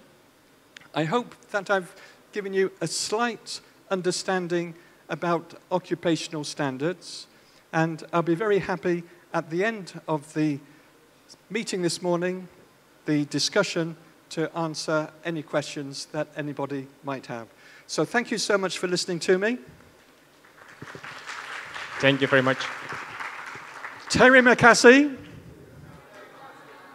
And for everybody else who, unfortunately, doesn't have the Bahasa, thank you so very much. So thank you very much. Thank you very much, Professor David. Once again, give a big hand for Professor David. I think this is quite interesting topic because right now MRATP also currently developing a new toolboxes for the events, especially MICE. And yeah, we're talking about ASEAN and also and beyond internationally and globally. So once again, thank you very much, Professor David. Ladies and gentlemen, let's proceed to the second speakers. And before you start, let me read short bio of Mrs. Maria Cristina G. Aquino. So Mrs. Cristina Aquino holds the qualifications of BSHRA cum laude, MA in Education, major in Educational Administration, and has completed all the academic requirements for a PhD in Education, specializing in curriculum studies. She holds several certifications, including Certified Hospitality Education and Certified Guest Service Professional, Certified Microsoft Office Specialist, and STR Hotel Industry Foundation Introduction to Analytics and ASEAN Master Assessor for Housekeeping. And the last but not least, Mrs. Cristina G. Aquino, also an associate board member of the Hotel and Restaurant Associations of the Philippines, and member of the Technical Committee of Tourism and Hospitality Management, and a member of NCR Regional Quality Assurance Team, a resource person for TESDA for the tourism sector, and a member of STAR External Validator, a DTI Philippine Quality Award PQA Assessor. So we are going to talk about quality standard and certifications, and this must be your expert on this issue. No, learning, because this morning I learned something new. In fact, last night, it was just a conversation that we had with Fru last night when he mentioned about ChatGPT. And yeah. the students were way ahead of us. And I said, oh my goodness, teaching is going to be more difficult for us because we've got AI to beat with many years of experience that we've had. Okay, so thank you very much. I'd like to thank NHI Bandung Tourism Politeknik, the movers and shakers as well of tourism and hospitality to mount this particular conference. May I request my slides, please? Panel discussion 3, which will focus on global challenges, leveraging learning experiences based on quality standards and certifications. I'm just copying what Professor David did. He's standing up. We have been sitting down for a long time, and this is a good excuse now for me to stretch my legs. So thank you. I've been talking about the tourism industry that we have, PQF, the Philippine Qualifications Framework in Tourism, because we have to make sure that we understand, before we can go global, we've got to understand what's local. Then we go to global challenges on how certifications and standards work for us or against us, and then moving forward steps. Let me start with the tourism industry. The tourism industry has many sectors. In fact, you cannot just be one sector without interacting with other sectors as well.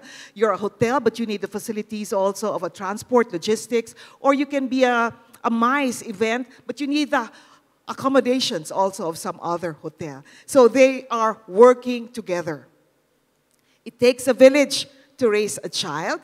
You have various it used to be, it takes a village to raise a child, but I've decided to change it to become tourism, because whether you are here in the Philippines or in other parts of the world, you've got to make sure that tourism knows no bound. In fact, tourism professionals are now known to be global professionals, because with technology, you can actually visit, or you can actually have customers who are from different parts of the world as well. The unique characteristics of tourism, it's multi-sectoral, meaning to say within the tourism industry, we work alongside others. There are also multi-industry that we have to work, like suppliers for our linen, suppliers for our beverages, etc. And nowhere, it was, I think, proven in the last COVID that tourism actually helped a lot of other industries because they didn't have any business. Tourism shut down for a number of years or months at that. You also have the market of domestic and international tourism, which actually also propelled what we didn't have during tourism, international tourism. It was the domestic tourism that actually drove tourism activities to where it is. The multiplier effect, you have the primary workers, you also have the secondary markets, etc. If tourism booms, you have everybody booming in that area. It's labor intensive now with technology support. It's service oriented. You can only use AI as much, but the smile is something that's going to be different that you offer your customer. There is always language proficiency. So English was a big issue yesterday. No matter, we have like more than 1,000 languages in the ASEAN region, but I think English is something that will actually allow us to communicate within the country, because within a country you have different languages as well, but within the region as well as out of the world. The generalist versus specialist. In the olden times, you've got somebody who's taking reservations, doing the check-in, somebody who's doing check-out. Now you have somebody who's doing everything all at the same time. And so everybody has to know what is happening in other departments as well. Digital skills and data analytics is something that's getting bigger right now. What are the frequently ordered items that you have in the restaurant? What time do they come in? So that you're able to plan out your manpower scheduling as well. So there are a lot of things that are happening in tourism and hospitality. Let me drive first on what is happening in the Philippines. We have what we call the Philippine Qualifications Framework. You can actually read more about this in this particular bit.ly link, as well as the QR code. It actually has 8 levels. You start off with level 1, which goes beyond already basic education, grade 12. Grade 12 provides basic education, provides a foundation learning that's needed for you to proceed to higher learnings that you have. And then you have technical vocational training that is in charge of levels 1 to levels 5. The bachelor's program will be in that level 6. The master's degree would be on level 7, and the PhD would be on level 8. All of these are dependent on information that's provided by the Department of Labor and Employment, which provides us information on labor market information that will tell us what are the hard-to-fill jobs, what are the in-demand jobs, what are the emerging jobs that we have in the country. And it points out actually specific regions where we should focus on those areas. This is how basic education is. You have the elementary, grades 1 to 6, then you have junior high, grades 7 to 8, and 9 to 10 would be the specialized area, and then senior high would be, students are allowed to choose a particular track. The track that we have for tourism and hospitality is actually found in the home economics section. For TESDA, for senior high school, you have core subjects that are shared by all in a particular level. You have applied tracks for specific areas. And then for specialized tracks, for the HUMES, ABM, there's specific subjects that you have. Then you go for TESDA, which is technical vocational skills. Their competencies are actually clustered in basic, common, as well as core. When you talk about basic, this is something that's shared again among all per specific level. You have common, which is shared within a specific sector for tourism example, and then for core, which is specific to a qualification. I've provided bit.ly links for you or QR codes to actually access some of this information that we have. The labor divisions, then we go to the ASEAN MRA. You have already some of these labor divisions and qualifications that we have. Take a look at the asterisk mark. These are ASEAN compliant, aligned qualifications already that we have provided. So if you take a look, core subjects in Dep Ed would become basic in TESDA. Applied in Dep Ed would become common. Specialized would become core in technical vocational. The ASEAN actually spells a different framework. It actually has 5 levels only. It actually finishes at advanced diploma. And so where does that put us who are in higher education? There are descriptors for each one. Certificate level 1 or certificate 2, it's basic. This is for rank and file. You have certificate 3, certificate 4, and it goes up to advanced level. If you take a look at this table, they've actually specified the primary labor division on the first column. The second column would have the labor divisions that we have, the 6 secondary labor divisions that we have, and it spells out what you have in terms of certificate 2, certificate 3, 4, diploma, and advanced diploma level. If you go to ASEAN, they call it with a different name, but still the same meaning. You have core, generic, and functional. Let's now go to higher education. Higher education is, again, highly regulated. All educational processes are actually regulated in the Philippines. We have the CMO 32, Series 2017, that actually defines what are the subjects, the minimum standards that should be taken by a student who is enrolled in either tourism and hospitality management. If you take a look, CHED, the Higher Commission on Higher Education, would have general education is equivalent to core, basic, and core. You have professional for generic, common, and applied. And finally, you have specialized for functional, core, and specialized. So you have terms that are mixed up, but the meaning is almost the same. And so you've got to make sure that you're conscious about what you're comparing. Take a look. The outcomes are defined as learning competencies in the basic education. TESDA calls it competencies. In ASEAN, it's also competency, but in CHED, it's called outcomes.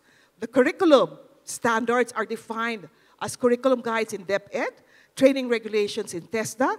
The common ASEAN tourism curriculum is actually our mantra, our standard for ASEAN, but the PSG is the standard for CHED. Take a look at the PQF level. You have level 1 for Dep Ed, pre-level 1. TESDA has level 1 to 5, level 1 to 5 for ASEAN, and level 6 to 8 for higher education. This is what I was sharing earlier. There's the same certificate as issued for all that take the technical vocational program in the Philippines. But for the tourism sector, they have this additional paragraph that's included in the certificate. And it says, in compliance with the ASEAN MRA on tourism professionals. The dream is to actually have everyone talk together, Dep Ed, CHED, TESDA, to create what we call quality standards and certifications. They are actually quality assured based on individual educational agencies to create what we call quality tourism professionals and quality destinations, which will be an encompassing a framework with the PQF, with the convergence, with the ASEAN MRA, as well as the ASEAN qualifications referencing framework. So the goal, leveraging learning experiences based on quality standards and certification. The first challenge is the ASEAN MRA on TP is limited only to ASEAN member states, right? 10 countries. But we are talking about APTTTEN. And so I was suggesting that maybe we can include the APT members too for wider value of the certificates. So whether you're in ASEAN or in Korea or in China or in Japan, the certificate that we issue is something that's valuable also to these countries. There are also different agencies that regulate education for secondary, technical vocational, and higher education, which prompts them for silo thinking only, meaning to say they're just looking at their tests, either technical vocational, higher education, and so on. But we're very happy that a convergence was formed, and the ASEAN allows us to also look at that. We also have different domains, descriptors, different terms within a country, ASEAN and globally. And maybe we cannot say to everybody, let's have one term for everything. What we need to do is have a better understanding of these terms as we apply it to our local as well as the global standards that we have. There are limited qualifications right now, and I'm very happy that MICE, as well as spa and wellness, is coming around already for the ASEAN, because there are other more sectors that we have in tourism and hospitality. There are pre-existing recognized certifications like ALAY, STR, Lobster Inc., Microsoft Office, Opera, Amadeus, AHA, APTTTEN, which are available, but they're unfortunately only recognized by the HEI. It's not recognized by the government agencies that regulate the studies in these areas. So what I'd like to say is that the Philippines has taken already initial steps for this, because we're now doing RPL as well as recognizing micro-credentials as part of Philippine credit transfer system. And hopefully we will do that also in the ASEAN world. There are also qualifications of trainers and assessors are not compliant to the ASEAN MRA on TP requirements. You've got to have industry experience. You know, you have trainers who are like fresh from school, never had any industry experience, and it really is something that's very difficult for us to monitor. And so we strongly recommend that industry experience is needed for the renewal of their assessors certification that they have. We have also redundancy Excuse me, Ms. gaps. Christina. Yes, 2 minutes remaining. I see the Thank time. you. Gaps in tourism education and training from secondary. There are gaps, overlaps, and this is something that we're trying to fix right now because we're talking with each other already. There are also lack of current studies that we do, and I was very happy. Again, I'd like to invite everyone, if you don't have anything happening on May 27, we have the APACRI Convention. We're going to be presenting our study on the ASEAN MRA on TP. So to measure the effectiveness of education, we look at EGASE, which is a technical vocational term that's used, that have statistics on enrollment, graduation, assessment, certification, and employment and entrepreneurship. As mentioned yesterday, we have 2.2 million who have been assessed already and certified, and the percentage certification is 95.33. We also look at feedback from practicum, graduates, and employees on this.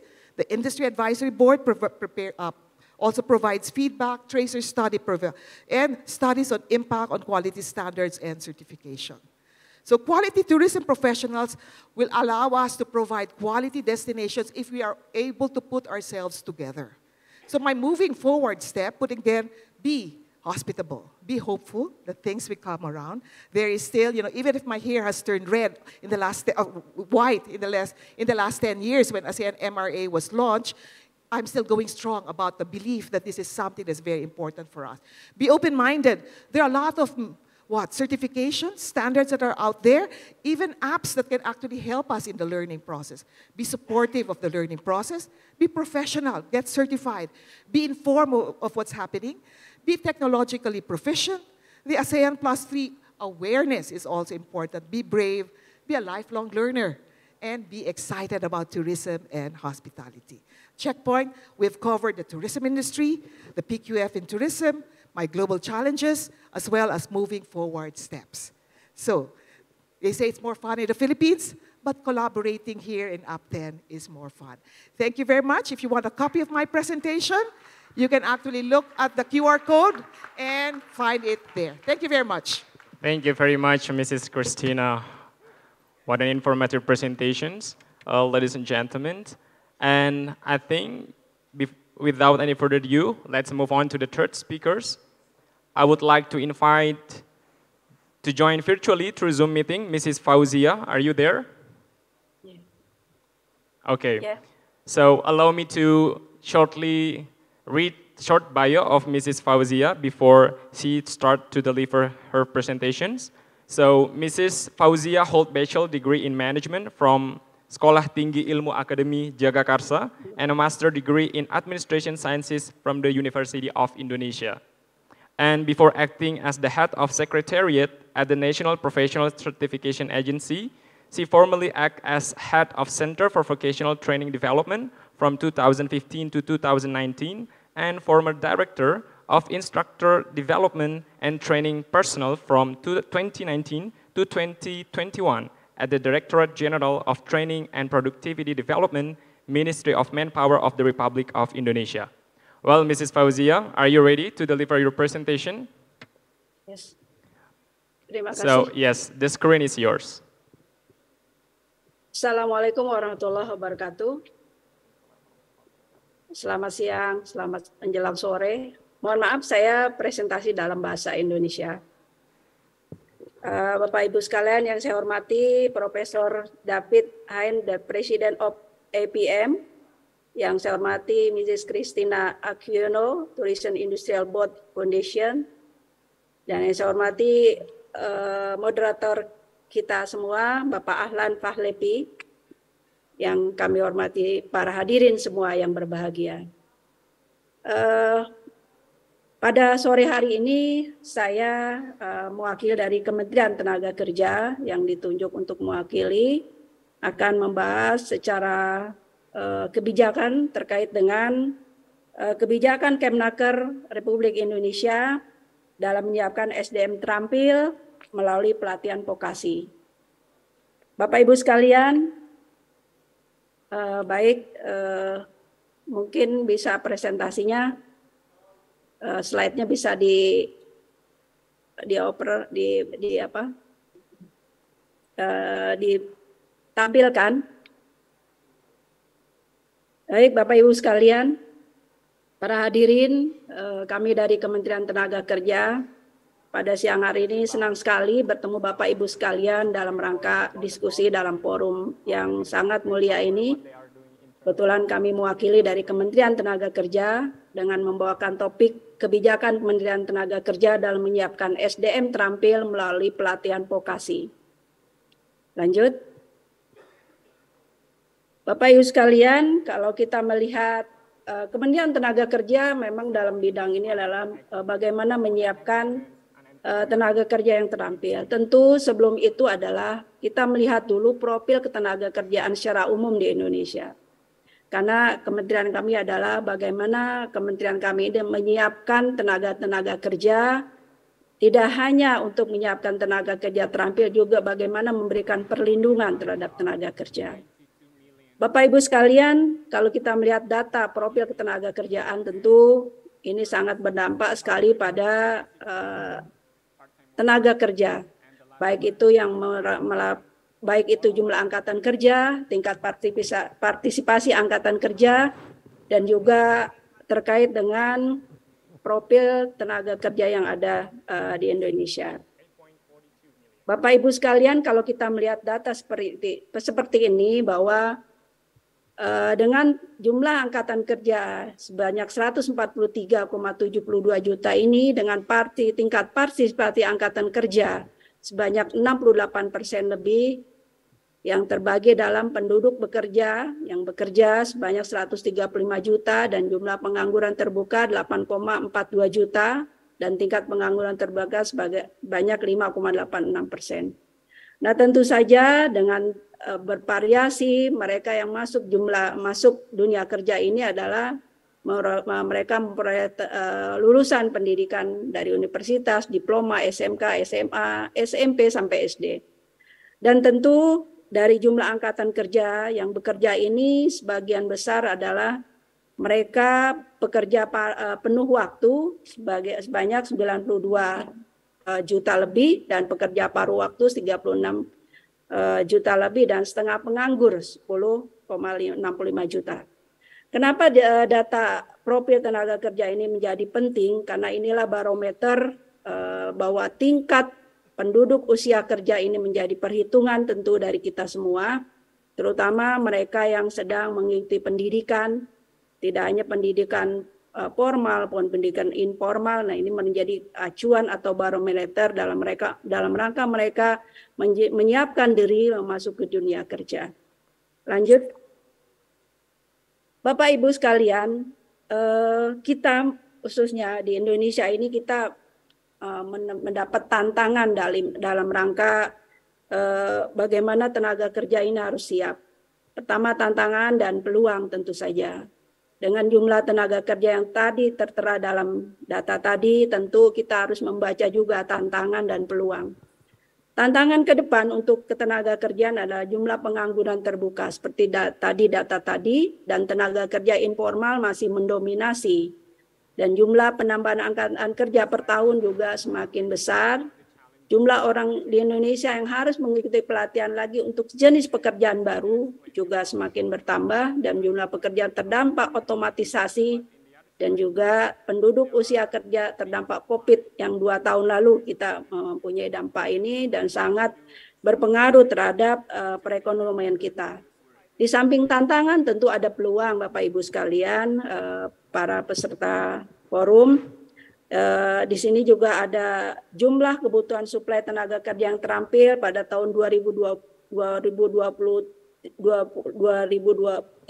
ini tentu sangat besar, 113 juta, dan ini mendapatkan tantangan bagi kita semua bagaimana menyiapkan tenaga kerja terampil yang dibutuhkan oleh industri dan lain sebagainya. Dan juga jumlah kebutuhan suplai tenaga kerja terampil rata-rata per tahun dari 2016 sampai 2030 nantinya sebanyak 3,9 juta per tahun. Nah, itu tentu saja Bapak Ibu sekalian yang bergerak dalam bidang pariwisata bisa menyiapkan tenaga kerja terampil ini dalam rangka mewujudkan Indonesia kompeten ke depan dan mempunyai tenaga kerja yang punya daya saing tentunya. Lalu juga jenis pekerjaan baru yang akan muncul tentu dengan adanya program, dengan adanya otomatisasi tentu akan berpengaruh. Dengan adanya program digitalisasi berpengaruh terhadap jenis pekerjaan baru yang akan muncul. Dan di samping itu kita juga Indonesia menghadapi puncak bonus demografi pada tahun 2030. Di mana jumlah tenaga kerja muda untuk bonus demografi ini akan semakin besar, dan tentu para tenaga kerja muda ini harus mempersiapkan keterampilan dan juga mempunyai daya saing yang tinggi dalam rangka memasuki dunia kerja. Dan kebutuhan proyek prioritas pembangunan nasional juga membutuhkan tenaga kerja yang juga luar biasa, dan juga tentu yang ingin kita raih adalah Indonesia Emas pada tahun 2045, di mana Indonesia akan merayakan 100 tahun kemerdekaan di tahun 2045, dan tentu kita berharap tenaga kerja kita sudah mempunyai kompetensi yang dibutuhkan oleh seluruh sektor dan mempunyai daya saing. Lanjut. Dalam rangka tadi menghadapi tantangan dan peluang, Kementerian Tenaga Kerja mengeluarkan kebijakan triple skilling pelatihan vokasi, di mana dalam rangka mewujudkan tenaga kerja yang kompeten dan terampil. Kebijakan ini ada 3 kebijakan yang disiapkan oleh Kementerian Tenaga Kerja. Yang pertama adalah skilling, yang program dilakukan antara lain pelatihan berbasis kompetensi dan sertifikasi di Balai Latihan Kerja, Balai Latihan Kerja yang milik pemerintah pusat, dan Balai Latihan Kerja komunitas, serta lembaga pelatihan kerja swasta. Samping itu juga pemagangan dalam negeri dan luar negeri, termasuk di dalamnya pelatihan atau pemagangan di sektor pariwisata. Lalu pengembangan peningkatan kompetensi SDM di perusahaan melalui program Super Tax Deduction sesuai dengan PP nomor 45 tahun 2019, dan pengembangan program skilling melalui skema Kartu Prakerja. Kebijakan kedua adalah reskilling, di mana program yang dilakukan antara lain pelatihan untuk tenaga kerja ter-PHK dengan menggunakan dana jaminan kehilangan pekerjaan atau JKP, dan pengembangan program reskilling melalui skema Kartu Prakerja dan pengembangan online training. Yang kebijakan ketiga adalah upskilling, yaitu di mana program yang dilakukan antara lain pelatihan perusahaan di BLK melalui mekanisme kerjasama, pengembangan program upskilling melalui skema Kartu Prakerja, dan pengembangan online training. Lanjut. Di samping itu, dengan adanya program-program pelatihan yang tadi dengan 3 triple tadi, tentu Kementerian Tenaga Kerja telah menyiapkan moda pelatihan vokasi Kementerian Tenaga Kerja, di mana diharapkan ada link and match antara program pelatihan dengan dunia industri. Di sini kami Kementerian Tenaga Kerja telah memiliki moda pelatihan antara lain dengan adanya standar kompetensi. Di sini ada 91 kerangka kualifikasi nasional yang berlaku dan 874 standar kompetensi kerja nasional Indonesia yang berlaku, serta 2.185 program pelatihan tersedia di Siap Kerja. Ini merupakan aplikasi kami di Kementerian Tenaga Kerja, dan 1.409 program pelatihan hybrid atau online, dan 17.658 skema sertifikasi yang berlaku yang dipakai oleh lembaga pelatihan. Lalu juga kelembagaan yang tersedia atau yang dimiliki antara lain 283 BLK pemerintah, baik itu pemerintah pusat maupun pemerintah daerah, dan juga ada 1.600 lebih LPK swasta, 72 balai latihan kerja luar negeri, 2.481 BLK komunitas, dan 8 LPK atau dari kelembagaan atau kementerian lain, dan 4 SKPD, dan 2.054 LSP untuk sertifikasi profesi. Dan jejaring kolaborasi tentu kami butuhkan dengan membentuk 85 kios 3-in-1, 120 forum komunikasi lembaga pelatihan, 27 skill development center, dan juga SDM yang tersedia adalah 3.254 instruktur pemerintah, 6.150 instruktur swasta, dan 3.250 mentor pemagangan, dan 60.217 asesor, dan 4.153 tenaga pelatihan. Kapasitas pelatihan untuk moda pelatihan ada di Kementerian Tenaga Kerja sebanyak 4.105.000 lebih orang per tahun. Ini kapasitas dengan adanya moda pelatihan yang link and match yang dilakukan. Lanjut.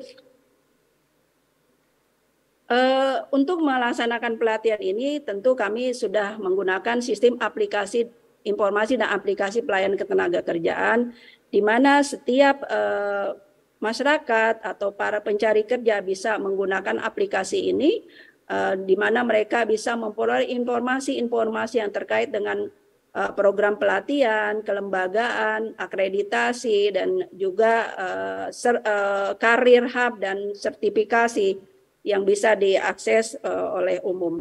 Lanjut.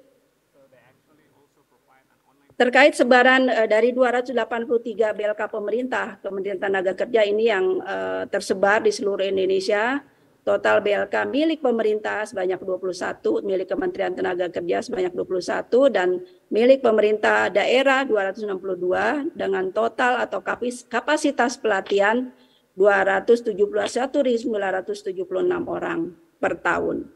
Lanjut.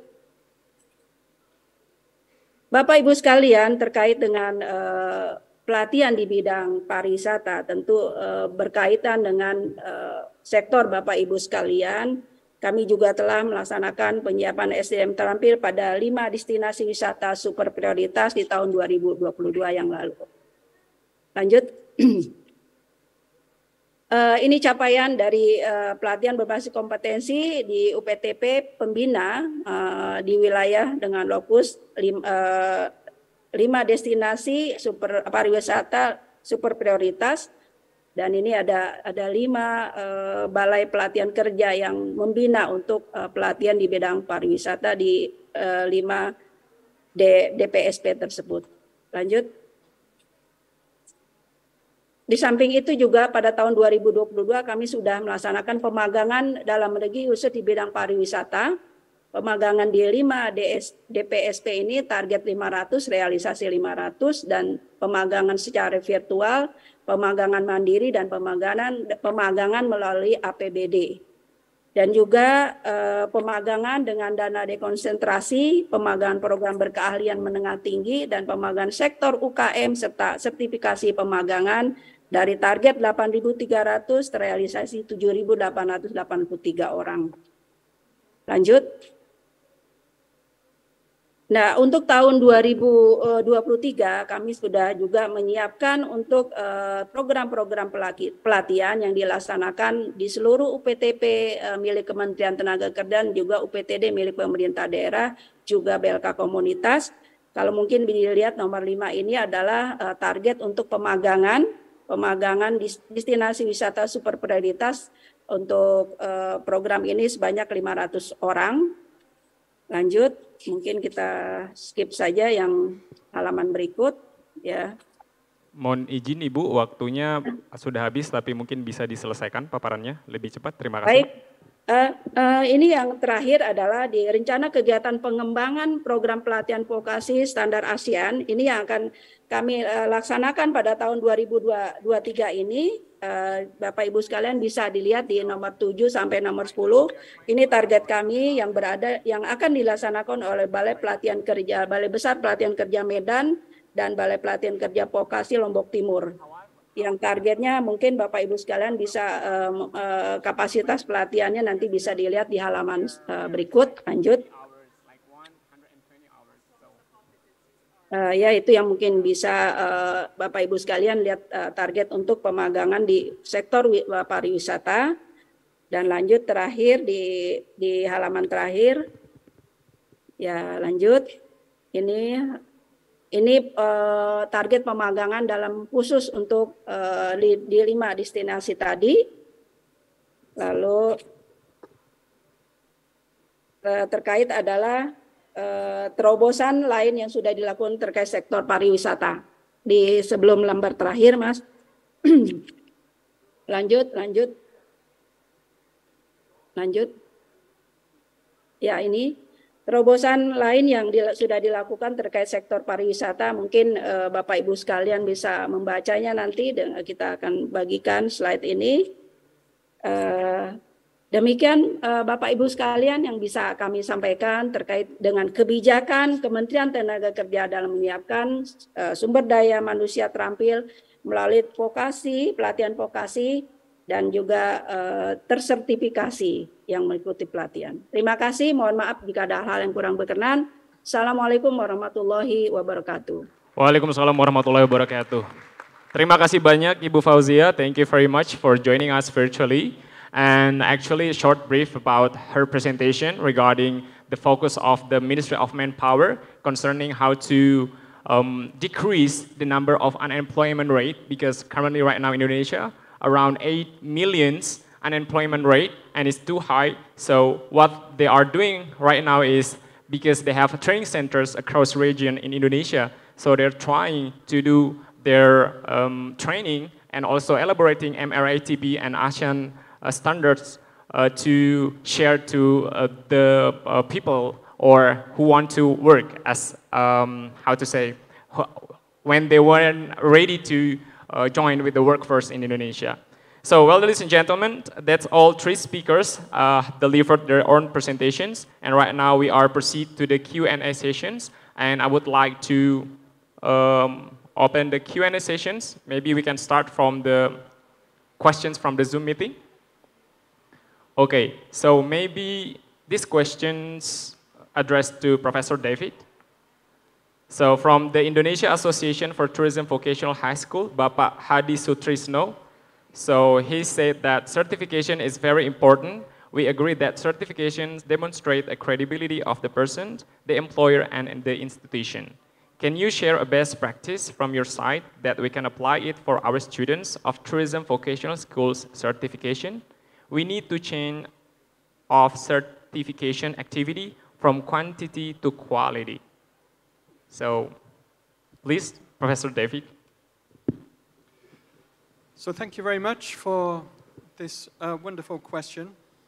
And I think what is best practice in terms of certification is when an institute of education, higher education, looks externally outside of its own environment to see what is happening internationally within the field in which that particular subject is being taught. And what I think is best practice is what we can call international capacity building of the faculty lecturers, whereby the faculty lecturers, the professors, the senior executives from one country visit another country to see how education is being developed and implemented in their particular subject field. And I think it's all part of us having this open perspective on education that we can all learn from each other. And I know that when faculty come to the United Kingdom, where I'm based, I learn from them. And I hope that when they come to the UK and return home, they will learn from the experiences that they've had in the UK. So I think international best practice is about sharing, understanding standards in other educational systems, taking the best of those standards back to our own institutions.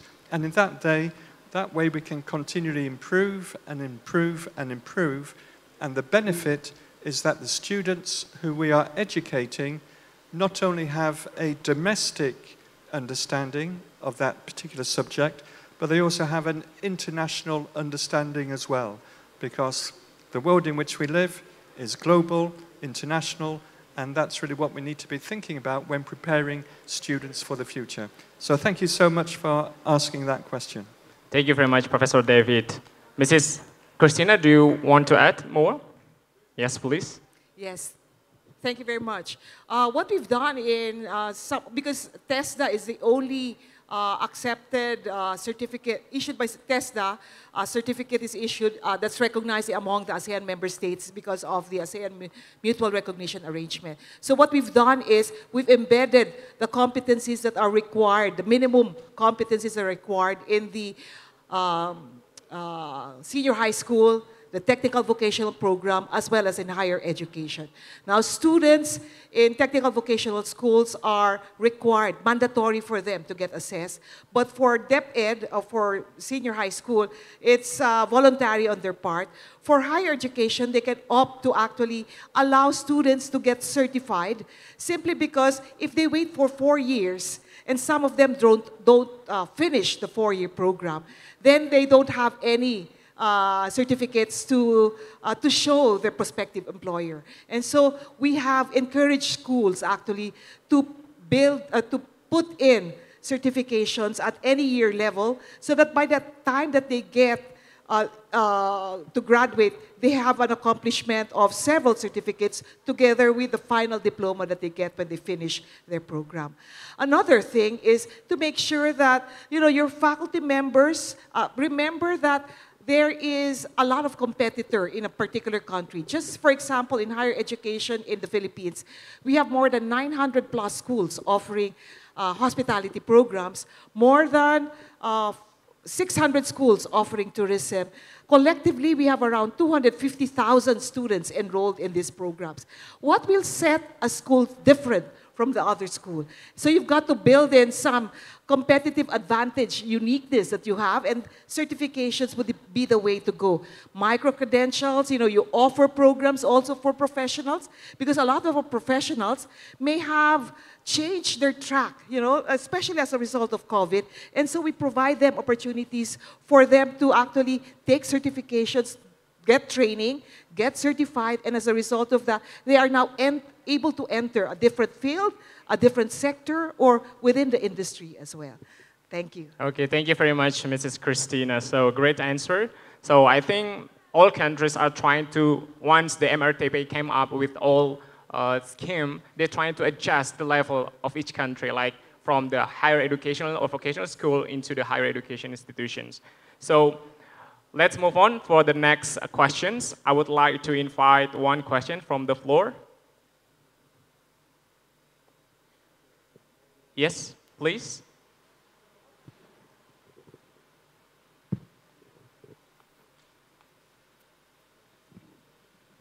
Thank you very much.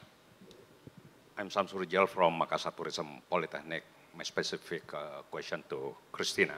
I just want to have clear information or practice in Philippines talking about the mutual recognition arrangement.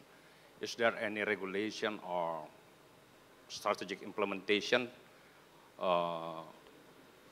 specifically or concern in students or worker mobility and tourism among ASEAN countries or ASEAN plus 3? Thank you, Christina. So just let me Yes. reiterate the question. Is there any policy or regulation that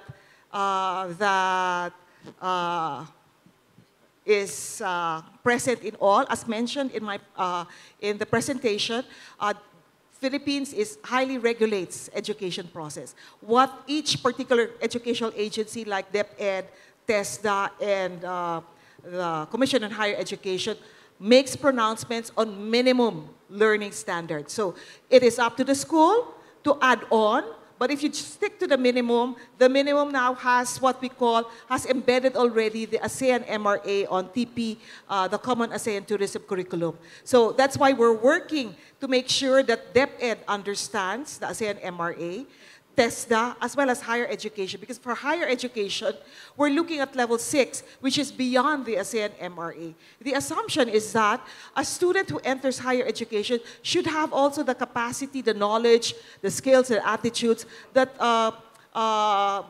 technical vocational levels 1 to advanced diploma should have. But what we do is we do a quick review, then we add on. There has to be higher skills that you should embed in higher education or master's degree as well as the PhD level. So we're now happy, the DOT together with the convergence that we've established. DOT was actually instrumental in making sure that convergence happens.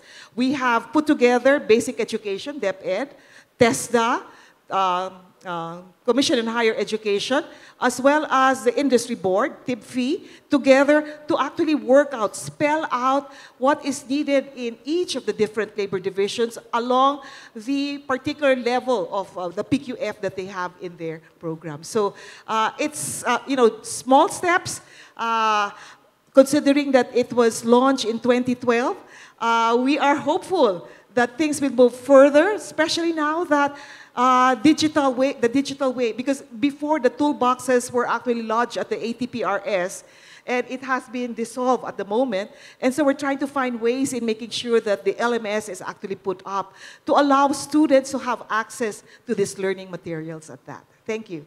Thank you very much. So, Dr. Syamsul Rizal from Makassar Tourism Polytechnic, thank you very much for your questions. And I'm sorry because it will be the last questions for the third session. And before we close these sessions, I would like to highlight several key points regarding our discussion this afternoon. So from Professor David, of course, certifications still needed, and all of the students, also everyone who want to attain certain competencies, they should attain certain certifications. What are the benefits, including the credibility, professional development, networking, and also increased earning potentials. And from Mrs. Christina, there are several challenges that you already show with us and with all the recommendations. And what are the interesting things that the collaborations, based on your case studies from the Philippines, the elaboration, I mean the cooperation among institutions in the Philippines, how they adjust the curriculum and another things to achieve the goals that you are going to achieve regarding how to make the students or the workforce are skilled. It's an important thing. And also, it's very important to measure the effectiveness of quality standard and certifications, including we can do it by feedback from the practicum, industry advisory, and tracing study.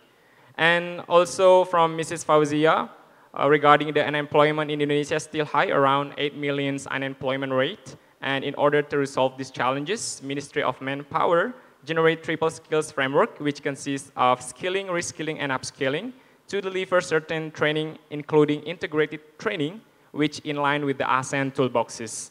And those trainings aims to improve the job skill and to fulfill and also minimizing the unemployment rate in Indonesia. So I think that's all the key points from all speakers, and thank you very much for all of the participants who joined here in this room and also joined virtually through Zoom meeting. Once again, thank you very much. Wassalamualaikum warahmatullahi wabarakatuh, and good afternoon, everyone. Thank you very much to the speaker for delivering an insightful discussion. And thank you to Mr. Ahlan for performing wonderfully as the third moderator.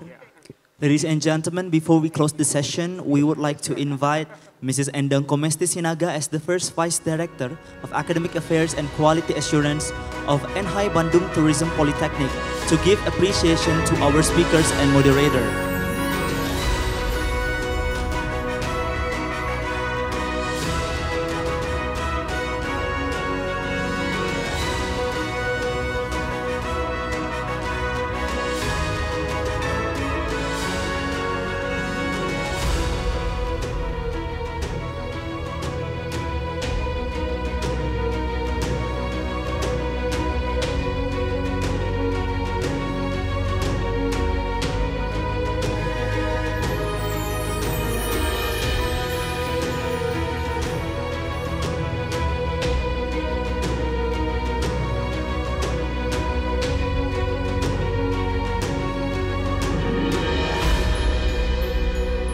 And for documentation purposes, we will commence the photo sessions along with moderator and speakers.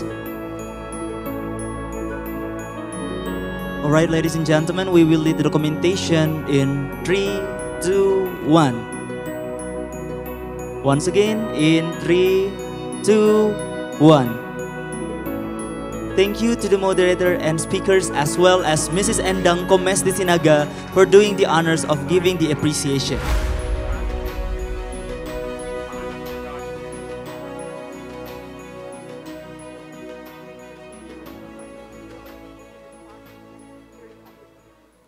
Ladies and gentlemen, now we would like to inform that we would like to inform you that we are entering our lunch break. Please follow the instruction of your liaison officer for more information and return to Mandalawangi building at 1:45 p.m. We will see you again very shortly. Enjoy your lunch. Thank you and good afternoon.